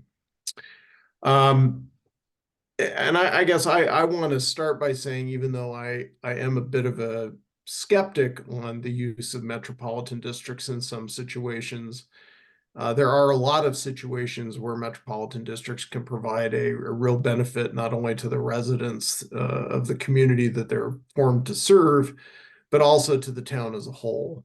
And I think the goal of this discussion is to get to some working points about where metropolitan districts are appropriate and parameters that they should be kind of contained to, so that we can utilize them when it's appropriate and say no when it's not appropriate. I guess, kind of a question you might ask, what's a district or a metropolitan district? I suspect the one that you're most familiar with is Eaglevale, which is a metropolitan district, and they provide a number of services to that community that frankly mimic what a municipality would provide. I guess the most obvious one is they have the golf course that they keep open and maintain and operate. But metropolitan districts they're statutorily authorized. They are meant to be able to provide services to communities that have a need for a level of services that is higher than or different than what either a county could provide to them if they're in the unincorporated county, or a municipality. They can provide a whole host of benefits to the residents within their district boundaries that range from provision of water, maintenance of roads, keeping parks open and operating, to providing television services. So there's really a broad range of things districts can do.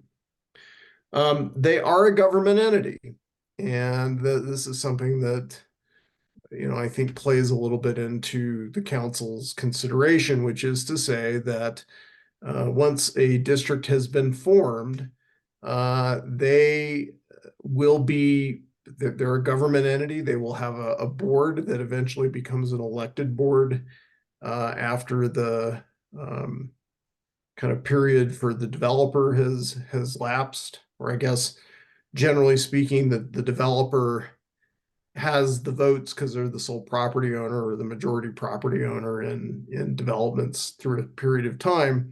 But eventually these metropolitan district boards, they are elected and run by the residents within the community. Districts are formed in a municipality only by a vote of the council, which is to say that there's no right to form a metropolitan district. They're discretionary. And some municipalities have very liberal interpretations or kind of usages of metro districts. If you look down valley to the town of Gypsum, I don't know the exact number, but I think there's over 10 metropolitan districts in Gypsum. And it seems to function pretty well for Gypsum. Other communities might have one or two or none. Minturns existed through 2023 without any metropolitan districts. But one can only be formed in a municipality with a vote of the council to approve what's called a service plan. And in the materials I provided to you, it included what's called a model service plan that another client of mine, the town of Silt, adopted a couple of years ago, that kind of explained or provided the parameters under which the town would approve a service plan. So what goes into a service plan? It includes a list of what a district can and cannot do. So there might be certain services, certain activities that this council would say we don't want a metropolitan district to be able to do that. And if it's not in the service plan, the district can't do it. Service plan identifies the cost of district improvements. What can the district go out and do, both in terms of providing services, but also districts frequently get used to finance infrastructure and repay the debt for that infrastructure. So the costs of the improvements authorized by the service plan are an important part of that. It identifies the taxes that the district can impose and the terms of repayment. And this, I think, is an important thing because there have been situations where districts have been abused by developers to where they've put so much debt into the district that the residents had to pay off that it became essentially intolerable for the residents to continue to finance the metro district. So there should be limitations on taxes, debt, and terms of repayment. And as I indicated, there's certain activities that the town likely wouldn't want a district to be able to exercise.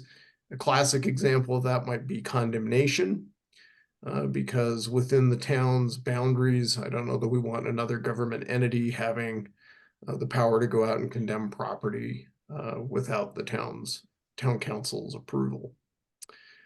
As I indicated, districts have been abused. There were a series of articles about a year and a half ago that ran in the Denver Post citing some examples of where districts had not been properly reined in by the municipal government.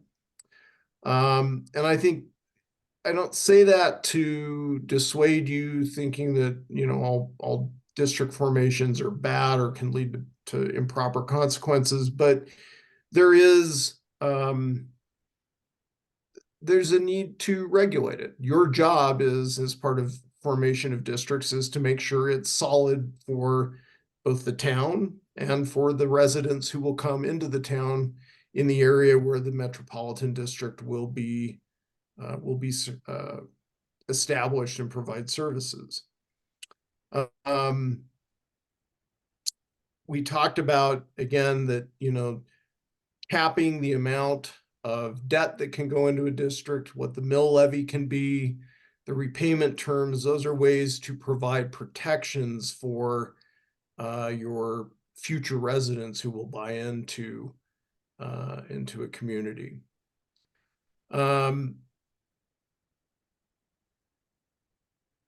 Other considerations that I think the council should think about,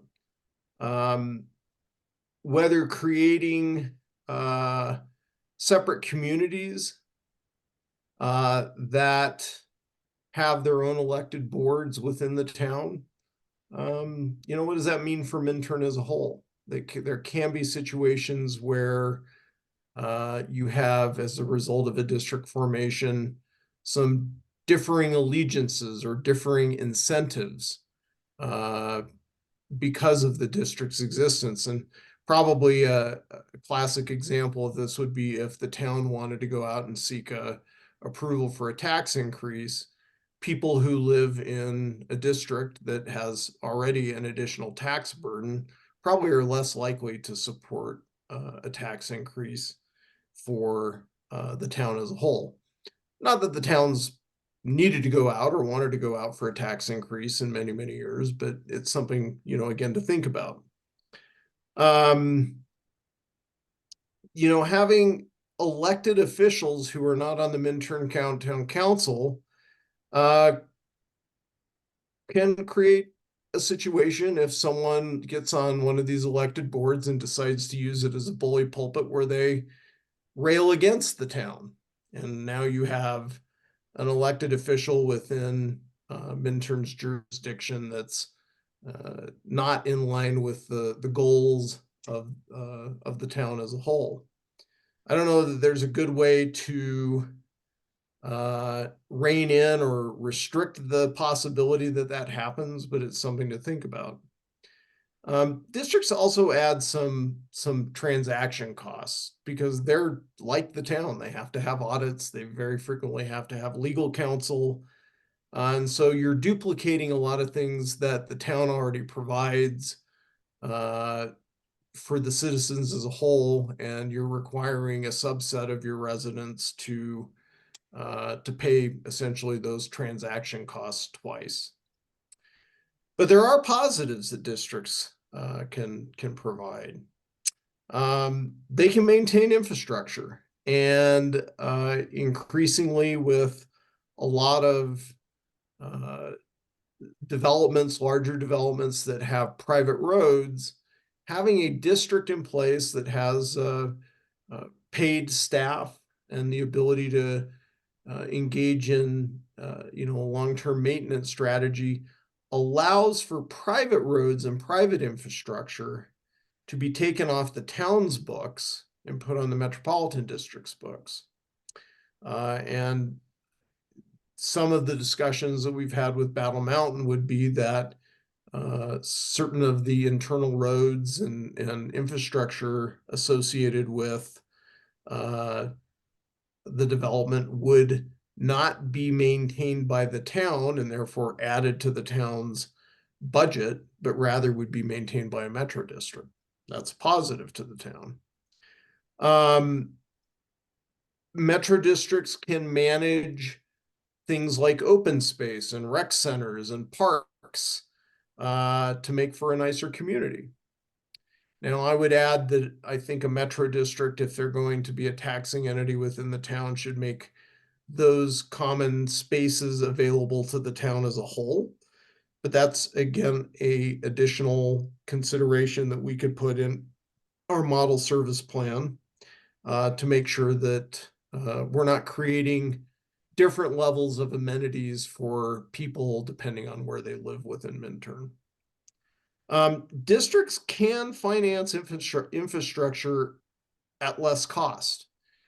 Districts, because they're a government entity, they qualify for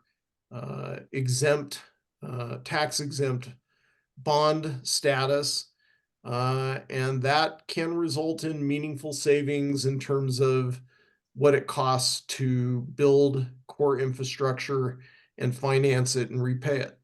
And that can be a positive to the residents who live there, because otherwise that infrastructure would have to be financed by the developer, who's not going to get the same lower rate as a tax exempt bond issuance. And that would mean a higher cost to someone buying into one of these communities.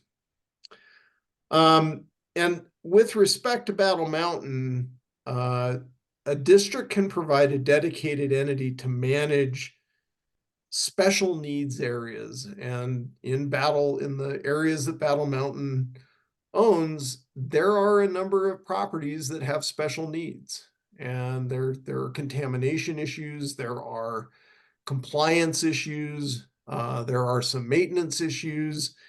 And having a district set up that includes making sure those things happen as part of their duties could be a real big positive to the town. So what limitations might the council want to consider? I think there would be some discussion about debt amounts, total debt that could be put into a district, and repayment terms. How long does the repayment last? You know, you don't want things spread out over 40 or 50 years. Generally a repayment period is probably around 30 years. What mill levy limitations might there be? That is, how many mills and property tax can the district impose? You multiply the mill levy by the assessed value, and you end up with what the tax burden is. And so we can kind of figure out, based upon average housing prices, what the tax burden of a district would be by limiting the number of mills that they could assess.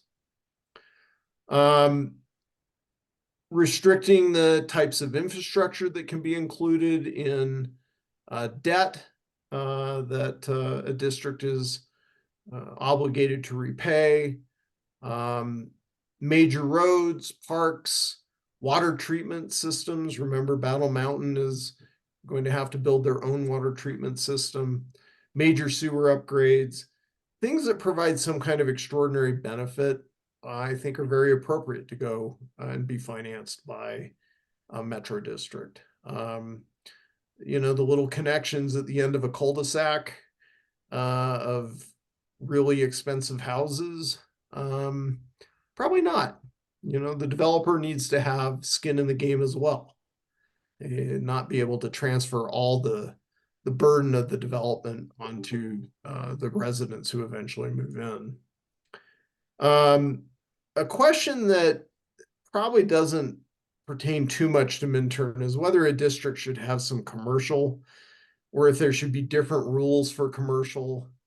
The reason is that sometimes commercial developments can also include, they're not taxes, but assessment covenants that can add revenue on top of sales tax that can be used to repay bonds, which makes it easier to finance improvements with a development that has commercial. And I guess my thought there is that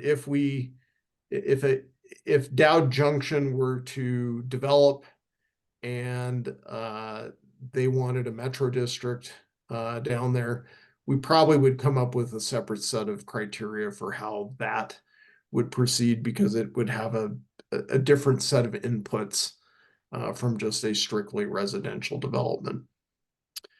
I think there's a need for kind of what's the minimum size of a development, or the number of units that could qualify for a metro district. We talked about transaction costs.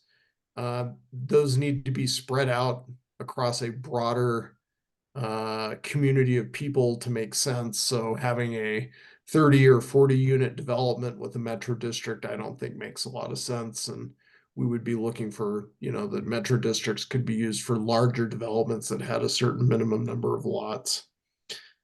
Again, I mentioned, amenities being open to the public.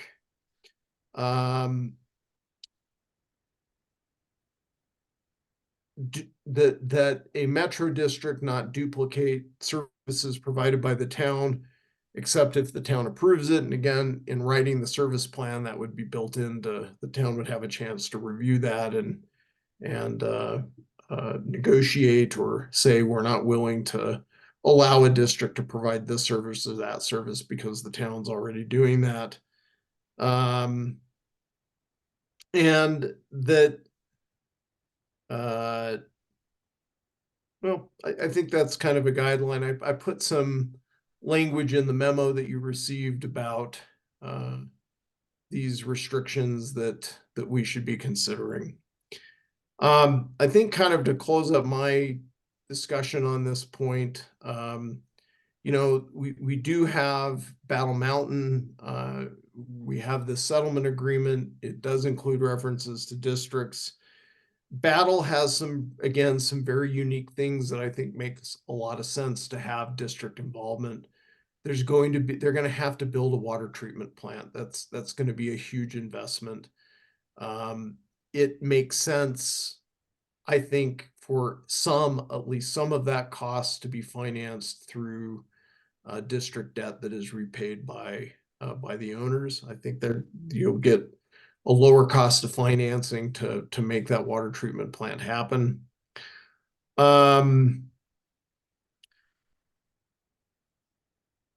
Again, ownership of contaminated properties. We talked about that. You'll hear more about that later tonight. But having an entity in place that includes in its core tasks the maintenance and the regulation of these properties to make sure that the right things are happening, and if they're not, taking action about it, that I think is a huge benefit to the town. And maintenance of, again, private roads and infrastructure and open spaces, that there would be areas within the Battle Mountain development that the district would provide these services. It wouldn't be in the town budget. That frees up more of the town budget to do other priorities that you as a council have. I would note that even if we don't get an ordinance and a model service plan in place, having your feedback on these issues will really help us in negotiating with Battle Mountain. We don't have to have an ordinance in order to have a dialogue with Battle Mountain about the use of districts, and then even to consider an approval of districts for Battle Mountain. It might be helpful to have that in place if we can get that pulled together in a timely manner. But again, you know, I would stress that really what we need is some feedback from you as to what you think the appropriate role of districts would be, so that we can then use that in our discussions with Battle Mountain to implement your policy considerations.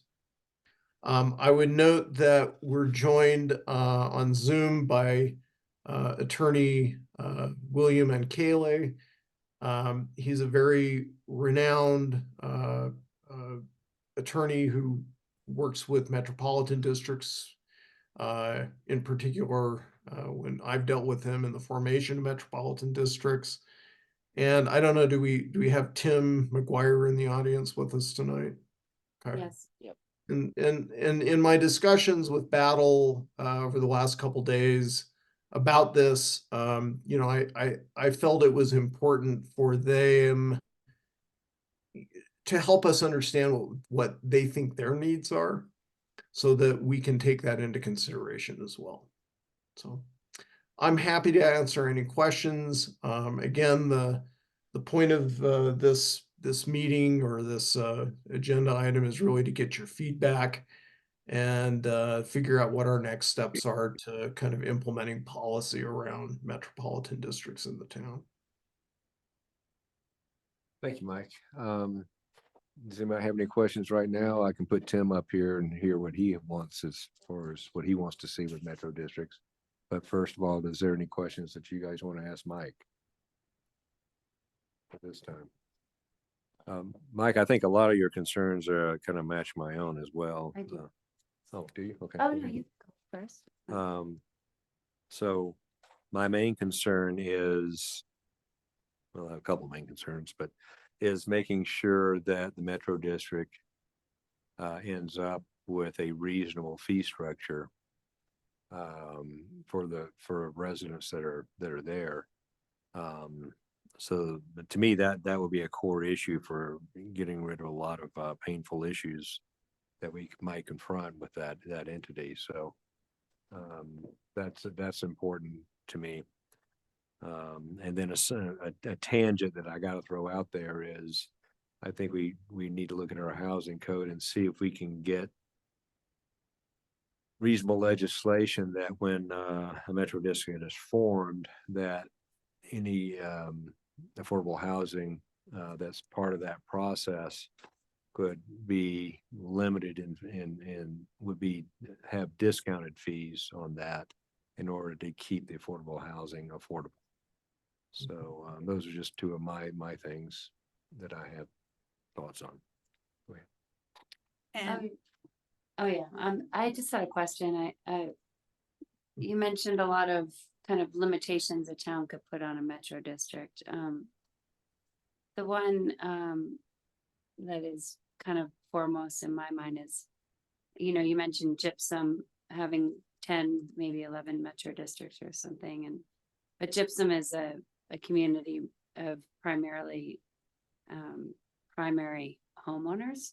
And I don't think this development or other developments in town moving forward will be primarily primary homeowners. I think they will be secondary homeowners. I mean, we discussed that with Battle Mountain. So is there a limitation on, I have a concern, I guess, about a governing body that doesn't even live here for most of the year. And so can people can municipalities put limitations on metro districts for, the requirements of actually living in the town? I know HOAs are full of second homeowners, and the only one I know of in town that it just seems to have some issues quite often. So just wondered what you thought about that. That is something I can look at, when Billy Kaylee makes his remarks, he might have some thoughts on that through other examples that he's dealt with his work. I'm not sure whether, I think that you're right to be considered for a position on a metro district board is property ownership, not necessarily where you vote, but I'm not 100% sure on that, Terry. It would be something I need to follow up on. That's obviously an interesting thing. I mean, if they're not a voting body in Minturn, but yet they carry a similar weight. I think I just want to say, I hope there's going to be a lot of questions from this council moving forward with this, because I think this is a very impactful issue that we need to really look at.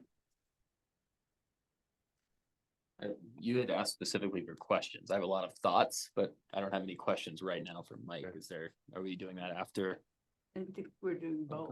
Okay. Just questions, but yeah. Yeah, if your thoughts are fine. Well, I think you would. Before Yeah, me, but well, Go ahead, Lynn.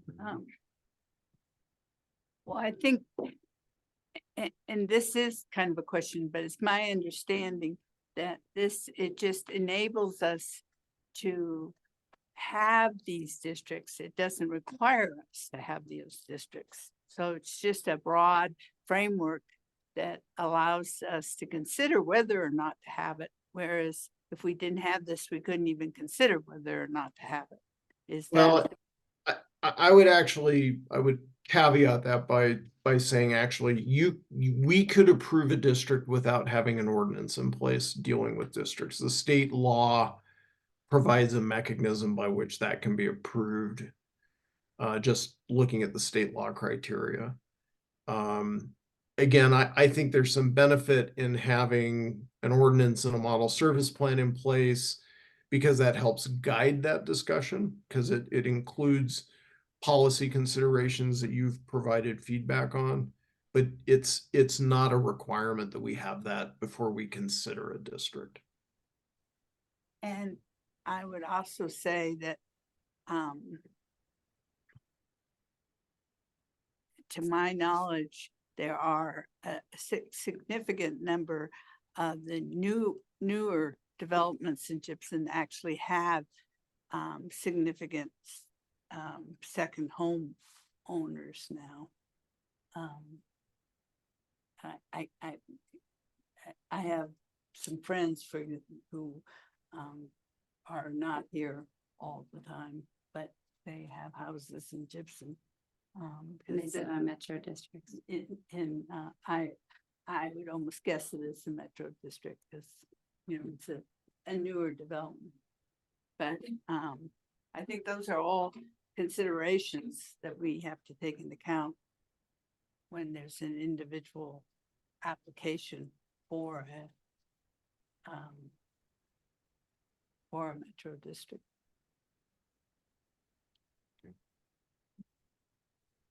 Randy, do you have anything? Yeah, I think, thanks, Mike. I was really looking forward to reading that, silt, since you'd mentioned it, months ago.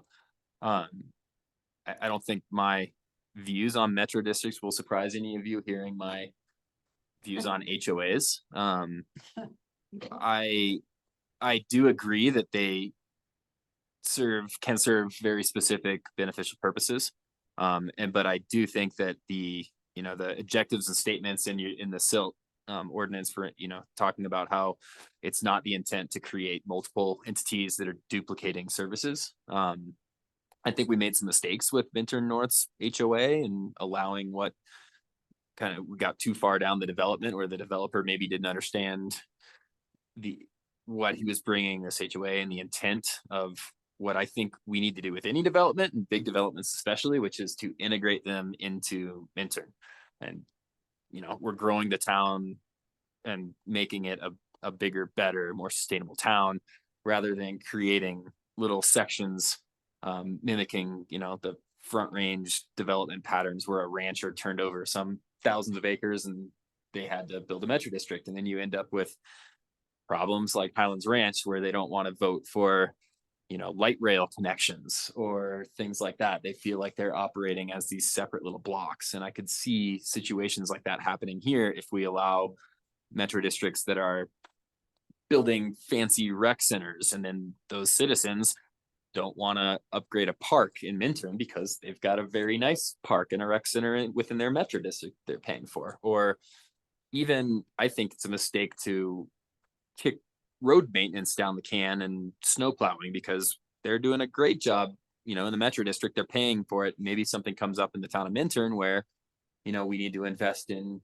more equipment or more staff to plow roads. And then it's, you have 250 residences and maybe double the amount of voters that don't see the need to invest in, town services because they're paying for that. And it would, I get it. It sets up a financial incentive to oppose some of those things and investments across the town because you don't want to get double taxed. I would understand that. So I think in general, yes, if we're specifically talking about Battle Mountain, the water situation, environmental, continuing obligations, some things that are very specific to that development would make sense for a metro district because it's not duplicating services that are offered by the town.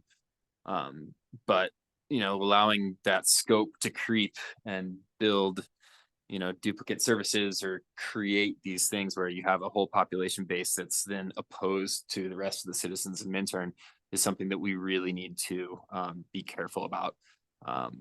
And, I think the other main point I think is the setting the mill levy limits, which is going to be odd because I think we're going to need to set those higher with Battle Mountain in mind because of the water plant. But the other thing is I think the plan was to separate out those and have multiple districts, one which would be set up for the water and then one which would be set up for other amenities and maybe one for water, one for environmental. And then I would question the needs of anything beyond that. So those are my thoughts on this. And thanks for that overview, Mike. I think we are, I'm on the same page with a lot of your concerns and thoughts on this. Come on, Brian. I just have a couple comments, not really questions. One of the comments is if they do have multiple metro districts, say 2 or 3, is that going to require 2 or 3 separate boards, or is there going to be one board representing all 3 say there is 3 metro districts. And then the only other concern I had was if one of the districts declared bankruptcy, you know, that debt would go back onto the homeowners. And I think something that would really have to look at is to make sure that they have a competent board to make sure they guide them down the right path to not ever, you know, have to declare bankruptcy. But I think my biggest concern is the amount of board members. If, you know, you have 3 different metro districts and you have 3 different boards, are you going to get enough people to actually fill those seats? I think that's a legitimate question. We surprisingly with the town council, sometimes we have a hard time getting people to run for election to fill 7 seats townwide. Okay, So Mike, what would happen if we didn't have enough people to, like, if they needed a board for the metro district and they didn't have enough people that wanted to do it, what happens? Again, we might ask Bill because he may have encountered this in his work with metro districts. I mean, I would assume that so long as they could get to a point where they had a quorum, they could continue to operate and conduct business and then keep those seats open for appointment if people decided they wanted to volunteer to be on the board. But, you know, I guess the critical question is what happens if you can't even get a quorum of people to sign up to be on the board? I don't know that that's been a, you know, I haven't run across that question in the context that it's happened frequently. But I guess I would note that, you know, as to Gusty's comments, 3 boards, one of which Gusty probably is going to be what's called a financing district. And that board probably will be limited to the owners of the development. So you're probably looking at 2 boards that would have elected, well, that would be open to the community at large to field elected officials for. Yeah, it seems to me the property owners would have an interest in filling those positions. Because it doesn't serve their purposes if they can't get a board together.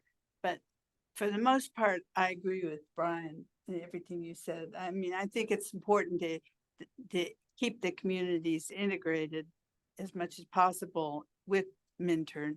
And I do think that in special circumstance, there are special circumstances where you just can't do it without a board, including major environmental remediation, including if you have to have a separate water district.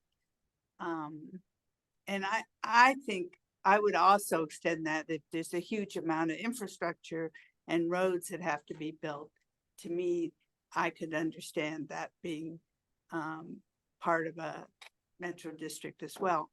But the biggest danger is what Brian pointed out, which is that that people in this in those metro districts would view their interests differently than the rest of the citizenry in Minturn. But one of the things that just occurred to me is if in fact, indeed, there are going to be mostly second homeowners, they won't be voting. So they might not have that much separate impact of the kind that is concerning Brian. I have a question for you, Mike. Currently, Battle Mountain, for all at EPA, Battle Mountain has that liability, correct? Yeah. Well, I think the core liability goes back to CBS Viacom, which bought the mining company that created the problems. I think and I think Tim is probably better to answer this question, but what Battle Mountain has is they have received certain approvals from EPA that allow for a range of uses on different parts of their properties that are within the Superfund site. And they have then the responsibility to make sure that whatever conditions the EPA issued are complied with. I guess what I'm getting at is if there's a formation of a metro district for any EPA issues, does that release CBS Viacom or Battle Mountain? The original liabilities, does that release those and put it on the homeowners? Why would we need to do anything different than what has been done for the past since what year, 1997? Something like that? Well, I think Tim knows the answer. I don't know. I think the answer kind of to that question is the circumstances are going to change dramatically, as opposed to having one owner who has control over the entire property and the ability to make sure things are happening in accordance with the EPA's restrictions and limitations. You're just going to have a bunch of homeowners. And so who's going to manage those areas? Who's going to make sure that the restrictions are complied with?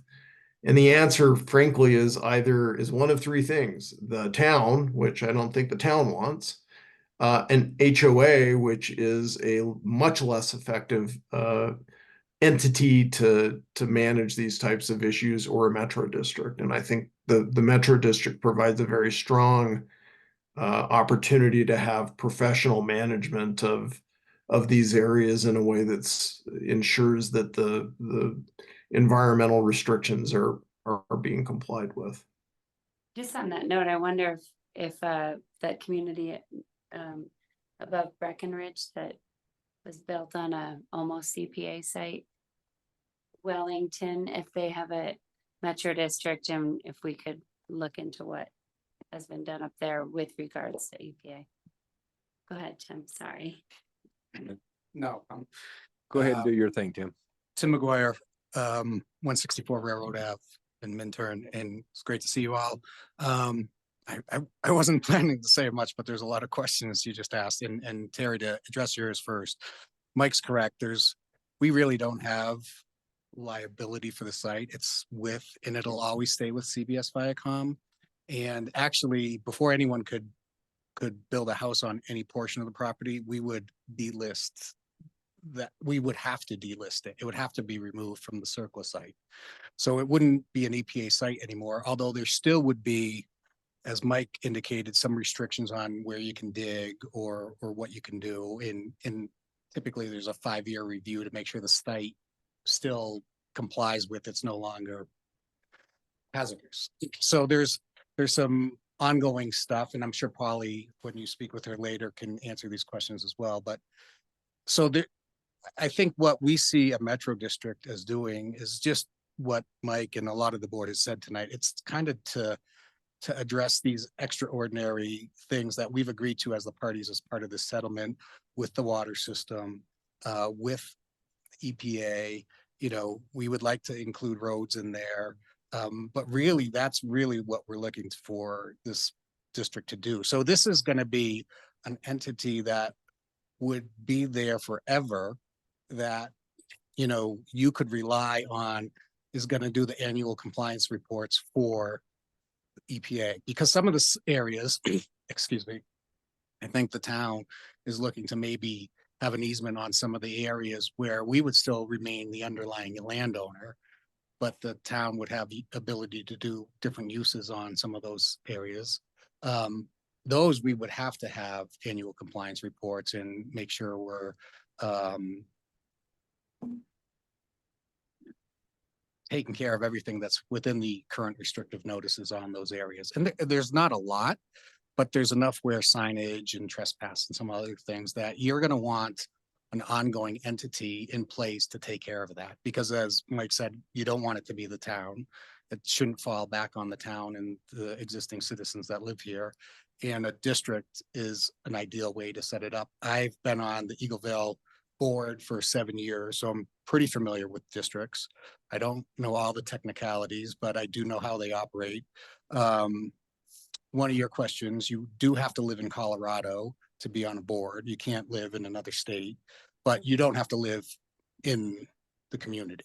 So Okay. you could have a primary home in Denver and have a secondary home here and be on a board for Metro District, but you can't have a primary home in Connecticut, for example. So, and I'm sure, as Mike said, Bill's on the phone.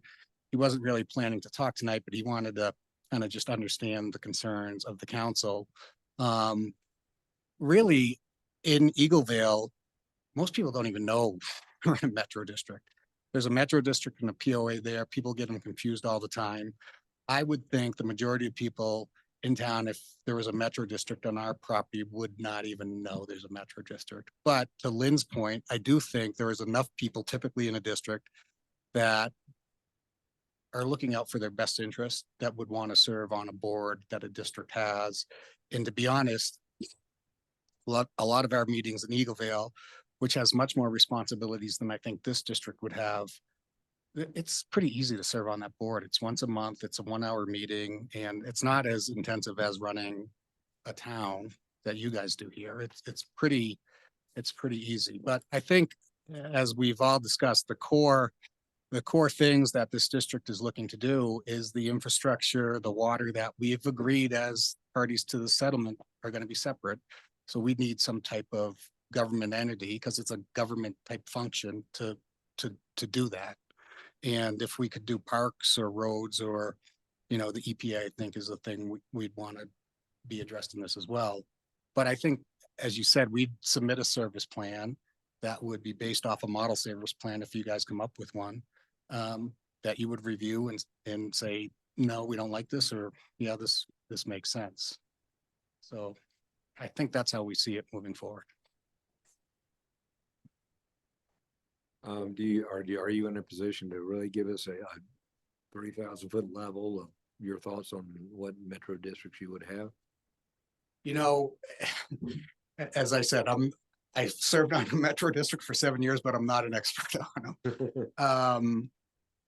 I think a little different than Brian said, the districts don't necessarily each take a specific function. Like, one doesn't just do the water, it usually covers an area. So maybe one is in this area and does the water, roads, and EPA within this area. And there's different, there's sometimes a master kind of district that oversees the other districts. But that's where we'd have to get Bill involved and Mike to talk about that. And Mike, what we're kind of contemplating now is just like parameters for future districts. Yes, and certainly policy points that the council wants us to know about as we engage in this discussion with Battle Mountain. Yeah. Once you form a Metro District, does the town have any ability or power to change it based on changes within the community? So generally, so that we talked about a finance district, which would be one of the districts formed as part of a package for a development. The finance district generally goes away once the debt is repaid. So it goes away of its own volition. My understanding is that once we approve a service plan that can contain a number of restrictions, that the district gets to operate based on that service plan unless they come to the town for an amendment. So if the district were to say, oh, we know that our current service plan doesn't allow us to do recreational things for children, and we want to have a program where kids can come and do recreational activities. We'd like to amend the service plan. I mean, at that time, the town can weigh in on things that it thinks need to be changed. I think the district probably would have the right to withdraw the application if it didn't agree with it, but it's usually the district gets to operate based on the service plan until the district comes in to ask for a change to the service plan.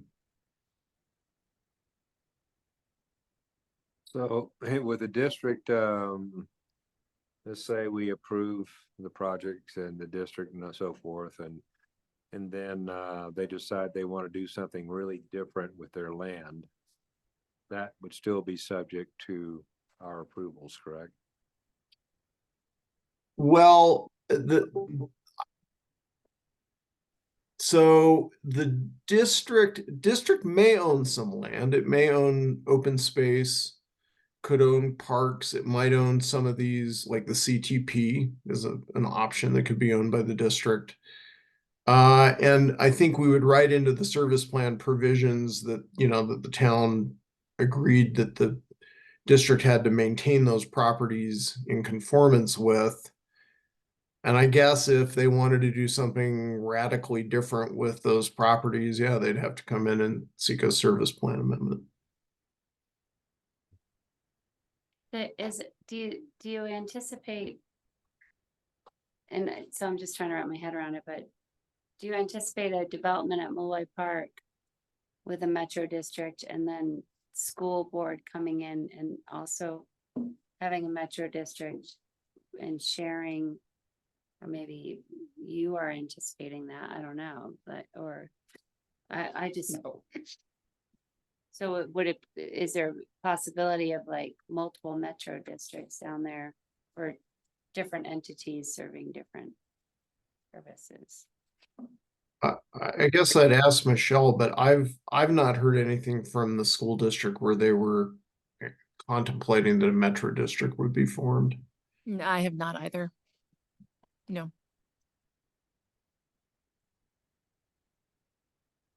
Well, they're already a governmental entity. So a lot of advantages aren't there for them.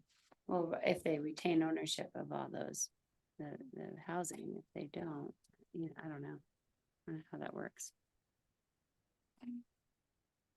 So this is going to take a little bit more thought as far as coming back with you with some really quality feedback as far as I'm concerned. But, oh, I see Bill's here. Bill, you've been listening in. I'd like to hear your thoughts. Well, there's been a lot of questions, as is typical when, a council is approaching something new in terms of metro district financing and the use of metro districts. And Mike has really teed it up well for you. He's got experience in this area. And Mike, I certainly will I wrote down the word renowned when you referred to me earlier. I'm not sure anybody else will refer to me that way, but I'll take it. In any event, I've been in the practice representing the organizers and then ongoing representation of metro districts since about 1982. And I hope I bring a wealth of experience to this type of process. I've been through in a number of occasions where municipalities have been considering forming or creating new ordinances to govern how metro districts are used and approved within their boundaries. And I've had occasion to look at the SILT ordinance previously with Mike, and that is a good point of departure for that type of approach and governance of metro districts. I've heard a lot of questions about why do you use metro districts? How do you protect against fees being too high or taxes being too high, debt being too high? And how do you handle the governance of metro districts? Who's entitled to serve on boards, and how do those interests align with the towns, and how do they conduct their business? And I think Mike alluded to it earlier, where there are significant costs associated with a new development, such as a water treatment plant in this case, or other management opportunities that have been talked about in connection with the EPA. Those are the kind of things that serve as a real bellwether for the use of metro districts. And I've seen that in all over the state as a valid reason to use metro districts. as far as, so I think we need to evaluate, what are in terms of an ordinance versus an individual application, what should your ordinance cover in terms of putting guardrails on that sort of thing, or maybe it's a gatekeeper function, for purposes of which types of projects would be eligible for metro districts. In terms of how do you control the exposure of the property owners to taxes and fees? That's something that is of universal concern. And we have developed a good suite of tools to manage that. And Mike already referred to that in terms of mill levy caps. It's common to see a cap on the operating mill levy. It's common to see a cap on the debt service mill levy, so that it's not the property owners that ever take the risk of runaway mill levies, especially in the context of bonds that are issued. It's the bondholders that take the risk, because bondholders will buy the debt with the mill levy cap in place. And if the mill levy is not sufficient to pay the bonds as they come due, then the bondholders have to wait. So there are good guardrails and good protections for property owners out there. And as a practitioner in the field, it's something that we want to ensure just as much as you folks do, is put into place so that we have districts that are financially sound and do not become problematic for the residents as well as the council, rather the jurisdiction in which they are operating. Additionally, some questions were raised about governance and who can sit on boards. Tim already alluded to the answer there. You have to be a Colorado resident. You do have to own property within the boundaries of the district in the case of a residential district. And if you are a non-resident owner, you cannot serve on the board, you can't vote in the elections, you can't vote in town elections. And so there's a bright line there as far as that is concerned. In terms of interest in serving on boards, yes, you do sometimes find that, depending on the interest level, you may have a lot of people interested in serving on a board. You may have a few people interested in serving on a board. In all my years, I haven't seen a circumstance that I can remember where a board has been unable to operate because they couldn't find enough board members to function. And the way the statute addresses that, it does allow for less than, well, let me back up. The board member composition for a standard metro district is five board members. And but a metro district doesn't have to have all 5 seats occupied. In fact, a metro district could operate with this as little as 1 member. That's really rare. I've hardly ever seen that. Usually the interest of the resident owners is outweighs, the concern over whether or not you have enough people to sit on the board. So I guess what I really hadn't planned on addressing a lot of the comments here, but I'm certainly happy to answer any questions that were raised that I didn't answer.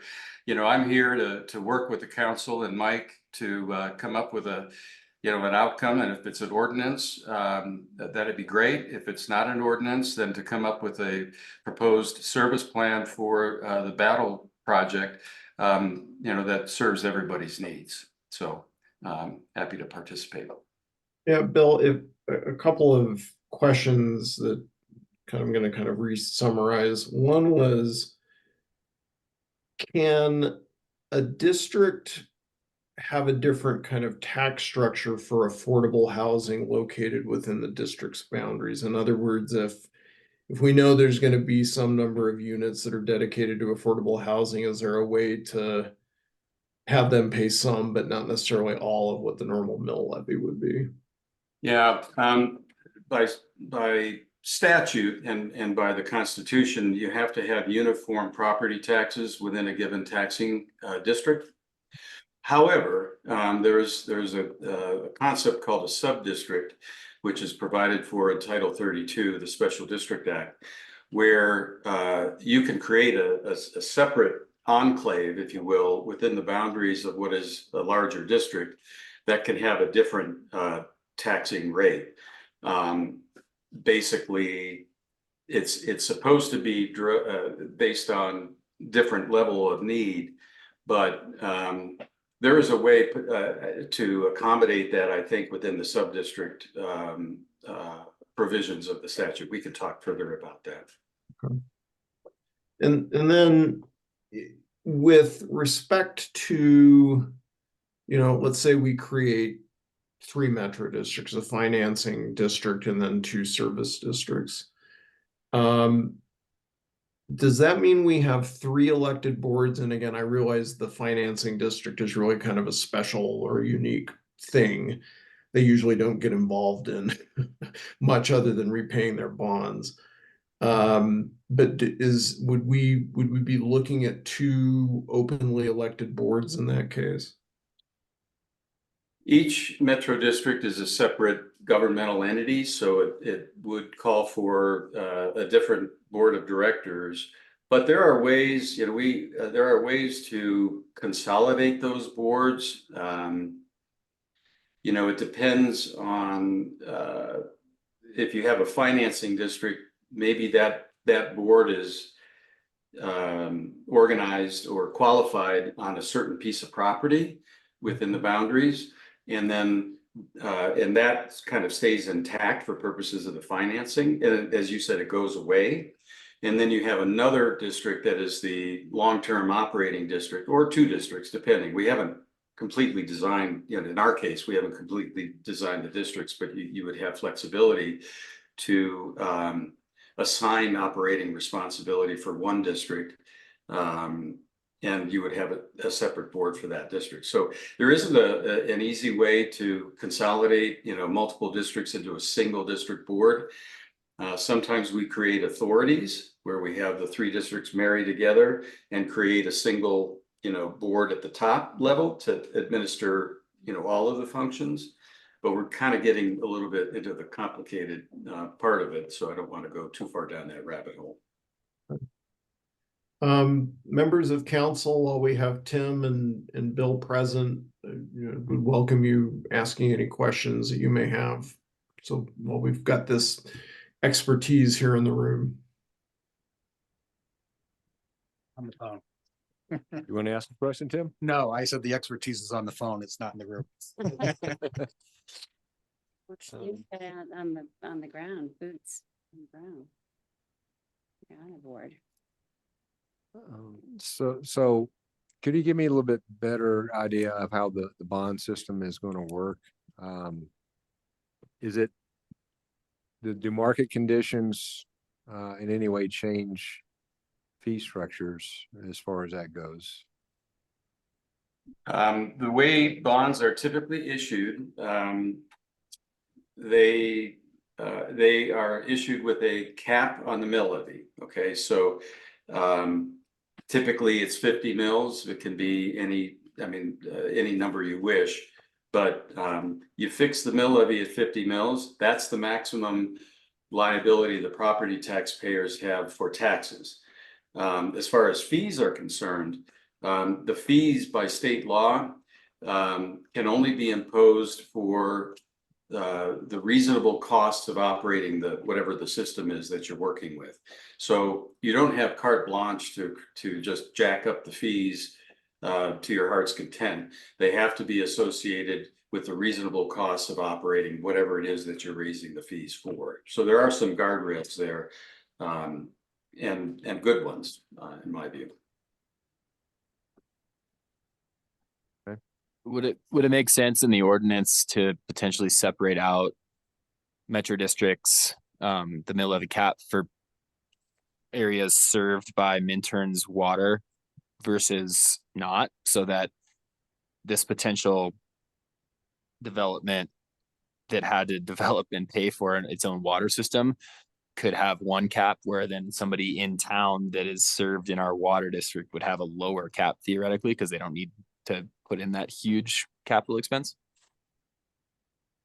Sure. I think what we're talking about is where you have a need within a certain area within the town that they would pay their own freight for that, if I understood the question, I apologize if I don't quite get it. I mean, they through metro districts can be made to pay their fair share, if you will, of the cost to serve them.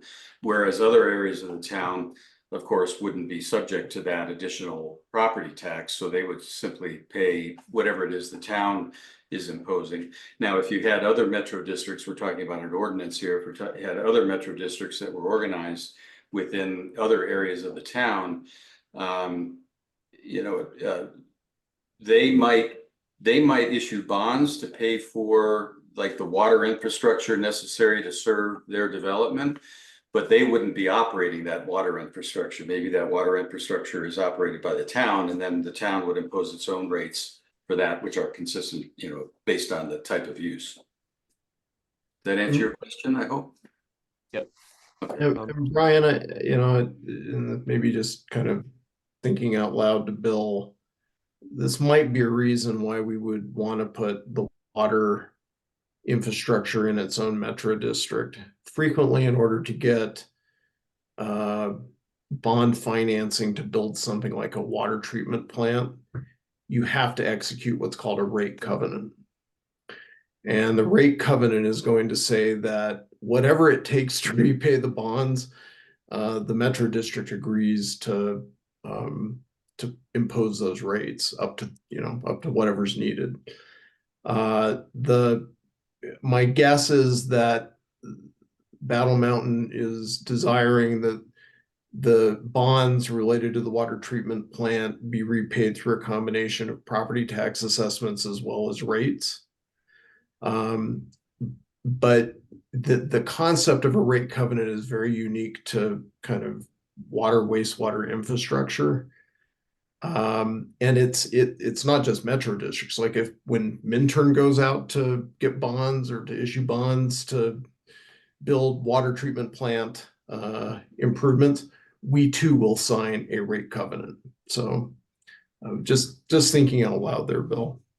Yeah, and there is a governor on that, because the market is not going to invest in a water treatment plant, or it's not going to buy the bonds without having a pretty strong idea of what that rate base will produce in the way of revenues. Because there's a limit as to what people will pay, even if you have a rate covenant along the lines of what Mike was talking about. The market is going to assess the ability of the area as to which those rates would be paid to be able to afford them. And so there's some market factors that come in to limit the amount of debt that you would see in order to avoid that circumstance. Bill, what are your views as far as when the say a metro district that may want to be formed for commercial or mixed use versus just a residential? Should we structure that differently? Typically, commercial districts have a lot more assessed value to produce revenue. The valuation of assessment for commercial property is 29% of market value. So they can produce a lot more revenue per pound, if you will, or per single mill than a residential district could have. I don't know that I've seen a limitation on what the purposes would be for commercial districts versus residential. It's a function more of every metro districts have the ability to do streets, roads, water, sanitation, parks, and miscellaneous small other things. And those needs are likely to show up in a commercial district as well as they would in a residential district. You might not need to have as high a mill levy cap, on a commercial deal, because as I just said, pound for pound, their mill levy is going to produce quite a bit more than what a residential district mill levy would produce. And so I could see having a somewhat lower mill levy for a commercial project versus a residential with that in mind. That's one thing that comes to mind, and I've seen that in other circumstances. Any other questions for Bill? Well, Tim, do you got any questions for Bill? Not right now. Don't put me on the spot. Okay. Well, I guess my question, Mr. Mayor, for the council is, we've talked about a lot of concepts. How can we best kind of consolidate those and start to put those in a set of policy parameters that you can, give us feedback and direction on? Would another agenda item in about a month, where Michelle and I worked on kind of gathering the thoughts we heard at this meeting, where we then present kind of an outline, would that be helpful? Or what can we do that moves this forward and gets your feedback? I have a couple of thoughts. One is that first we should have a council vote as to whether we want to move forward on this. And if we think it's a good idea to have some kind of overall broad structure or not.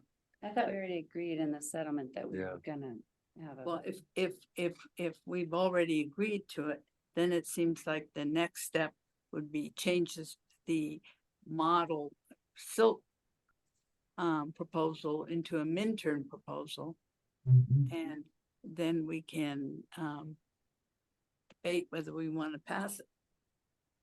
And I just want to again point out, we're not required to have an ordinance or a code section to consider the approval of metro districts. I think it's something that there's some wisdom in, because it brings together your thoughts about the policy of what metro districts should do.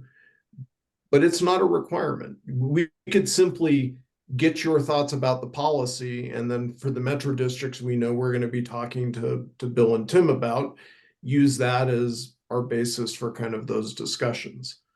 But you don't have to have an ordinance, although I think there's some value in that. Well, I guess one is, I think a mill levy cap makes all the sense in the world. Especially if we can, since bonding tends to doesn't have a problem with it. I would like to see, and I think he's addressed that commercial. I don't think we need to make it difficult and have different rules for commercial versus residential, just from Bill's input. I would like to see if that sub-district idea of Bill's would work. And we can talk to Battle Mountain about that.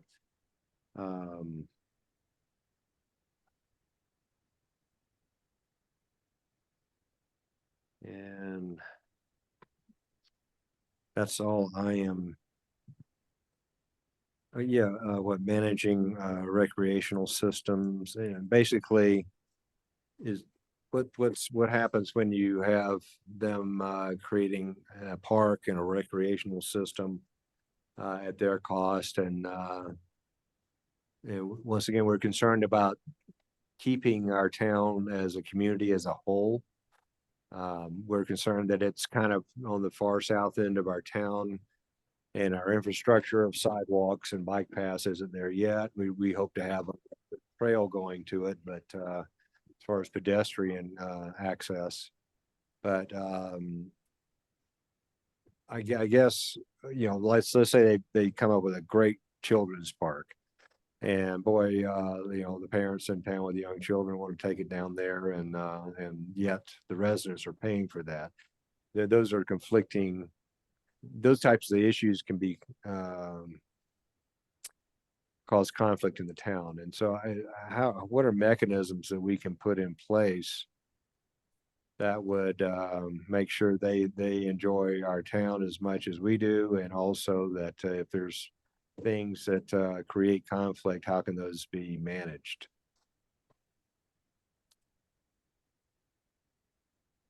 Any thoughts, Bill? Or have y'all run across that very much in your career? I'm sorry, I missed the last part of what you said. I was having a hard time hearing you. Could you, just the last part? So mainly we want to try to manage, we want to make sure that we have one community in our town. We're a small community now of about 1,100 people. And we'll be adding more if this metro district is happening. And so how, you know, they're paying, you know, our cost as well as the metro district's cost. How do we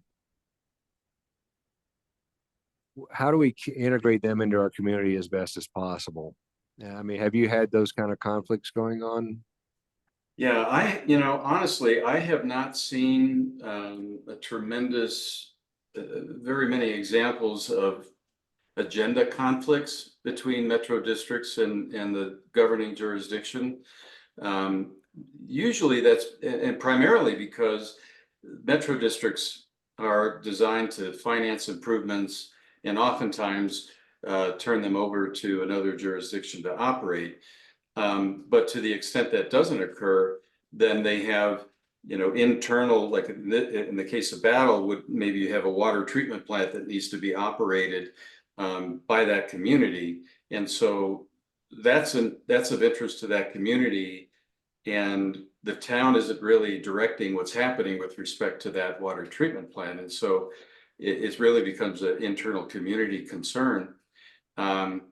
Because I guess I would put it this way, because of the narrow focus of metro districts in terms of financing a limited number of public improvements for a limited period of time, that they don't often conflict with the jurisdiction in which they're organized.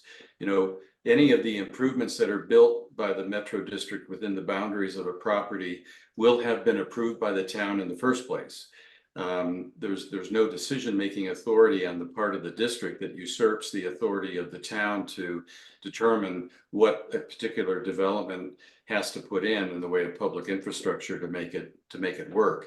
And so most metro districts, you know, I'm thinking of what Tim was referring to in regard to his, they kind of stay below the surface of the water.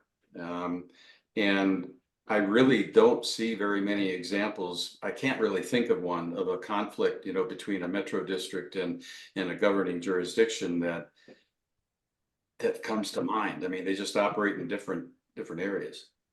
And I think, Earl, you know, as Bill said, you guys actually would approve or authorize anything that gets built. I think if you authorized us to build a park, for example, you could have a requirement that that park must stay open to the public Yeah. or all of Minturn without any differences in fee structure. I know in Eagleville, people from all over the community use all our amenities. And most of them, there's no difference, you know, whether you're a Eagleville resident or not. So I think as an approving authority on all of whatever gets built there, the town has some. Without a fee for Eagleville or some with fees? Some with fees. I mean, the pool has a fee, but for everyone, it has a fee. Well, The golf course has a fee. So I know, this is to address your question. Eagleville, the swimming pool, is run by the district. And they have one fee for district members. Then it's a little bit more if you're Avon. Right. And then it's a little bit more, I think, if you're Eagle County resident. I think this is just two tiers. Eagleville and I non-Eagleville. thought there were three, as I recall, but I might be wrong, but that's what sticks with my, it's a, Well, it's like a Minturn place has that we use a lot. a rate for Minturn residents at the fitness center and non-Minturn. But I think you could control that through approvals and conditions of approval on amenities that get approved within the facility. Okay. Tim made a really good point about having an EPA kind of metro district to handle any of those concerns, but and I guess I'm not sure which exactly, like, would it be handling, for example, wetlands, the expulsion of some CPT, CTP material on wetlands? Is it, because I actually, I mean, I don't think it just impacts those homeowners. I think it impacts all of us. Right. downstream of that development. So are there ever, I would just hate, okay, so two questions. Are Metro District board meetings closed door? And then do representatives from municipalities get to sit in on that? Or are we not just a decision-making body in that case? Well, let me get back to, Or the EPA just makes all the E- decisions? I well, on the, on EPA related stuff, ultimately the EPA has the final say on anything. And as, I don't know, when we first talked about this, we're called a bona fide prospective purchaser of that property.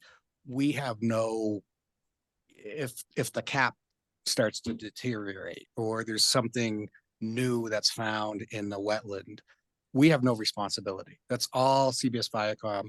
The town is going to get the same covenant not to sue that we have. So you would have that same protection. So there's never any point where we have to, we'd have to take over something. That would be EPA and CBS Viacom. The only difference to that is if we went and dug a hole in the CTP and made the problem. If we made the problem or the town made the problem, then you become responsible. But for something just to like happen, it won't be ours or your responsibility. And again, Polly can talk more to that. I think the real benefit in having a district is that there's interactions with the EPA that will be ongoing. There are these restrictive, I believe, covenants about what you cannot do on these sites. Having a district that's part of their responsibility to monitor and engage with the EPA and make sure that people aren't going up and doing stupid things on the CTP that destabilize the cap and those kinds of things. Having that entity, I think is a benefit to both the community that will be created up there, and as Terry said, to the town as a whole. Because the town, I mean, the town could take that on, but that's just one of so many other responsibilities that the town has. I wouldn't want the town to take it on. Something so important, I would just wonder if the town would have any oversight over, and I don't know, but a bunch of owners, 5 homeowners that sit on an EPA board that affects the health and safety of our residents. And so you asked the question, are Metro District meetings open to the public? And the answer is yes, they're subject to the Colorado Open Meetings Law the same way as this council is. And can someone from council go and sit through a Metro District meeting? Yes, they have to conduct their meetings in public and have a space for visitors to sit, and they have to provide opportunities for public comment. I guess you asked for direction, and I would really love to know what Wellington does. They must have some kind of district that handles their, I don't know if we can just reach out to them, but They are an HOA. they're an HOA. Yes, and I have to think that they do not handle their You must have EPA some matters. input on what I'm getting at. Do you have any input on that? Or is it kind of like the town, we really don't want anything to do with it? We don't want anything to do with it. Okay, that's the input I was looking Yeah. for. We want the EPA to handle EPA matters. Yes. Yeah. So I guess that as a decision-making body for a Metro District. Well, so How Tim is an right. So as an example right now, Battle for their responsibilities and what I assume, complete assumptions a Metro District would take over is, they make sure people aren't trespassing onto the property, and that they report in a timely manner incidents that might occur, Proper signage is up. signage and fencing Right. and yeah. And I think, if we sold one neighborhood off to developer A and we developed neighborhood B and someone else developed neighborhood C, I don't think you want 3 different entities trying to figure out who's gonna run it and someone has a difference of opinion, it makes sense to have an overall one entity that is understand. looking out for the best interest of the homeowners in that area. So that's why I think it Yeah. makes a lot of sense. But none of them are remediating anything per se. It's, you know, the EPA handles like all of those things. This is more of, you know, is the fencing intact today? And if someone trespassed, who called the sheriff's office and those And types of things. So I'm sorry to ask so many questions, but so then that is each metro district operated like its own mini government with a mission statement, strategic plan of what their goals are and what their, you know, I mean, do these people operate under a same thing as this council does of, we all know what our job is here, you know? Yeah, the Eagleville Metro District has a mission statement. It has a 5-year plan. It has a 10-year plan. I mean, we are a mini government basically. And it's all public. I mean, you can go look at our plan on a page and we update it every 6 months and we look at it and we say, what's our focus? And it's very transparent. But Terry, one critical difference is, and I mean, this, I assume applies to Eagleville as well. The district has to operate within the service plan. That's its constitution, if you will, as to what it can and cannot do. And the town gets to approve the service plan. So you end up having, you know, some level of control over what happens, what the district does, what happens, and if they're not complying with the service plan, you can haul them in and put an end to it. So when that application comes in for a metro district, it includes all of that. It'll be a complete document, much like the you know, PUD guide that just came in from Minturn North. It's its own entity and we get to read through it and Correct.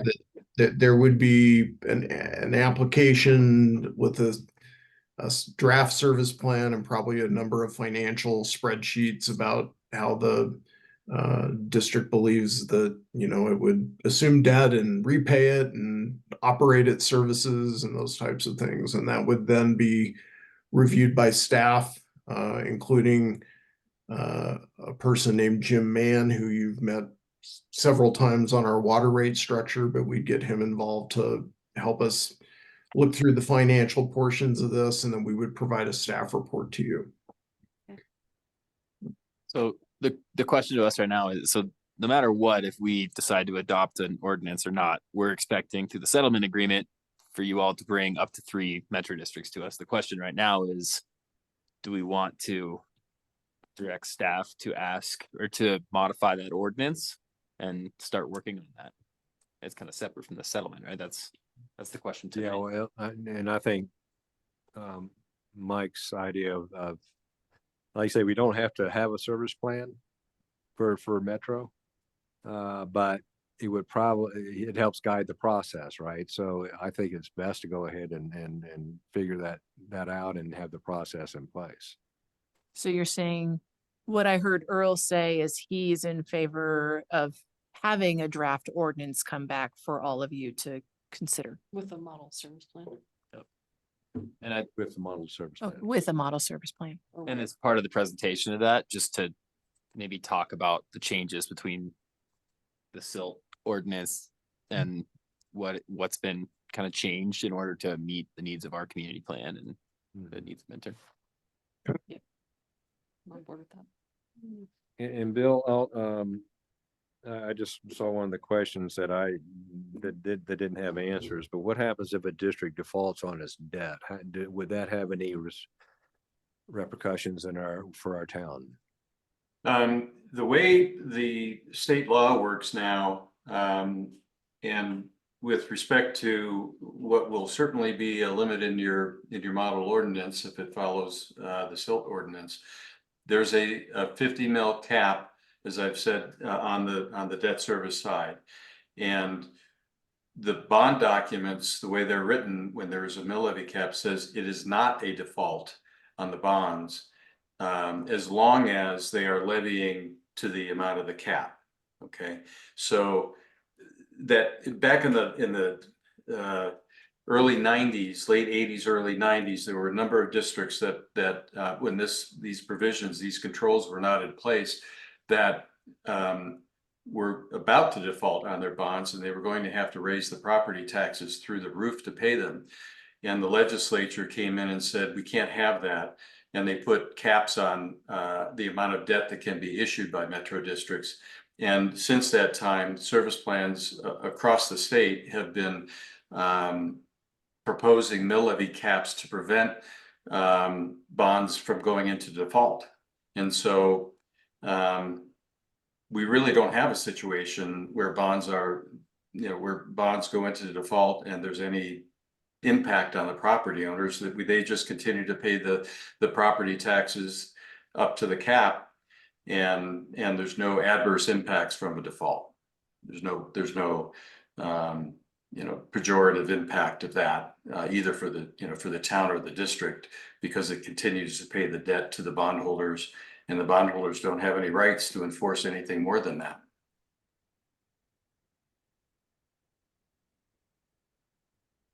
So I think getting back to a comment Lynn made a little while ago, does the council want to vote on whether we work on putting a Minturn specific draft ordinance and service plan together? Or do we want to stay focused on just kind of getting council's comments about metro districts and then using those as our positions we deal with Bill and Tim and in the negotiations that will come up about kind of the scope of the metro district proposal? I would ask you, in your experience with SILT, and I presume this will be a future council looking at a metro district. Do future councils, and this is not like, nobody take this the wrong way, but do future councils just look at that service guide and cash it in and go, okay, looks good?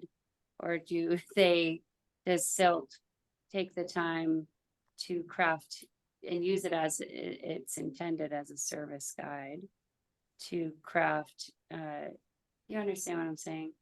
Do they actually work on it, or do they end up just going, yeah, it looks good? So your observation is correct. SILT enacted its ordinance and model service plan in response to one developer request for a metro district. But we knew that as the town grew, there would be others, and we wanted to put a longer term policy in place. We've not had in the last 2.5 years, we've not had a subsequent request for a metro district. So I can't give you a specific example of how a future council has kind of related to the regulations. But again, the idea is that, with a little bit of leeway one way or the other, the point of having a model service plan and the provisions in our ordinances, it puts a developer on notice of what the town can approve, and it compresses the amount of time, hopefully, that it takes to review and, process an application. Not that all metro districts would be approved, but you're putting down in writing in the town code what the town's policy is. Yeah, I mean, I do, I guess when you put it that way, and when I think about it, it definitely goes along with our, desire to be transparent, and that doesn't just include our citizens, it includes developers coming here and wanting to have the best information they can to move forward. And so I guess that when I think of it that way, I think a service plan is appropriate. So can we have a thumbs up? Do we direct? Thumbs up on draft ordinance. Okay. That's what we want, Mike. Okay, we'll work on that. Again, not having that in place doesn't stop us from having discussions with Tim and Bill about, the proposals they'll be putting together. I think it's been, I hope, helpful for them to hear your thoughts and concerns tonight. But we'll work on that draft ordinance that incorporates things that we've heard from you, and we'll get you something, I would say, end of January or early February. All right.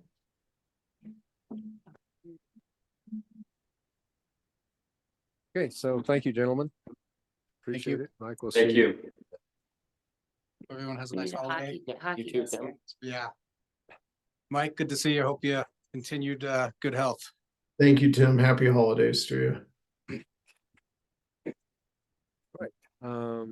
Next item on the agenda is council seat vacancy. Tom Sullivan submitted his resignation last week. And so we want to have a quick discussion on whether we do our usual process or if there's any other ideas of how we would like to do it. The code is fairly open on how council would like to select a council person for the next 4 months or so. Actually, it's only about 2.5 months. If we put them in After when January they get 17th. appointed, yeah. Yeah. So, you know, for those who don't know, our process has been to put out requests for applications of any citizens that are interested in being on the board, and then we would have them come in and we would interview them here in an open council session, and then we would vote. And there it would be. The unfortunate thing is sometimes with that, the reason we're going through that process is because we only have 6 members of council and we have ties going on left and right. But that said, that's the process we have done. You know, we could even just take in the letters and pick somebody. So, you know, whatever process we think is most viable. So this doesn't say that I mean, do we have to choose somebody? Or can we just wait till the election? No. I think you have to choose somebody. Let me pull the charter up here.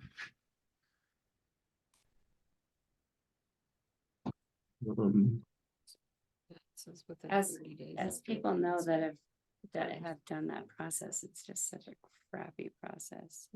Well, to be clear, That's it. as the mayor indicated, the council can choose whatever process you would like. The code only is, and Mike certainly is the final say on this, but as I read the code, it really only indicates you have to choose someone, but it's incredibly silent on how you choose them. So if the council's if the council doesn't like the process, this is one of the chances to change the process. We can make our own process. It- Could we like steal a historic planning commission person? It doesn't say how you have to do the process, just says you have to fill the seat. We've done this process quite a while though, Yeah. because I know that I was on the bad end of it one time too, and you don't feel good, but that's just the way the process works. And you know, if somebody doesn't get elected or get appointed and we have elections 2.5 months down the road, they have that option of running. Yeah. So I don't know, I'm in favor of just doing it the way we've been doing it and, you know, advertise it and fill the position on the 17th. And unfortunately, they're really short term, but Yeah. Well, hopefully it would be nice if we could have an experienced person. it would, and we might luck out and Yeah. get somebody that's got some experience for 2.5 months and want to run again and get on for another 4 years. I think as a matter of due process, you would need to provide some notice. I don't know, it has to be in the newspaper, but posting around town, putting it on the town's website that council seat is vacant, applications are being accepted, and give people an opportunity to apply. I'm not sure you can just say, oh, Citizen Smith wants to be on our council. We're just gonna appoint Citizen Smith. I think that probably doesn't work. Okay. So, I think we should continue with our existing process. I think it's the fairest that we've got. So in that vein, because of the way the timing worked out with Tom Sullivan resigning on the 12th, with the council meeting not occurring until the 20th, and then the next council meeting occurring scheduled for January 3rd, it would only have given us, I think, 8 days to advertise. So as of right now, on the future meeting agendas list, there's oddly nothing scheduled for January 3rd. I have goals. The 17th would still put us within the 30-day period though, wouldn't it? Well, We have to go off the date when he resigned, the 12th. you 'Cause know, we just discussed it tonight. it turns out we're okay. So we can appoint on the 17th. Okay. And the 17th would give us what would be a fair, transparent, and communicative approach to advertising. That sounds good. Yes. So we have taken a much more, transparent approach to getting it in the newspaper, those types of things to ensure the word gets out there. So if we have like more than 2 people show up, which would be awesome. Same thing as last time. Yeah, right. Well, no, we only had 2 last time. No, 'cause- Yeah, One but 3 pulled up. did put in, I Yeah. think, yeah.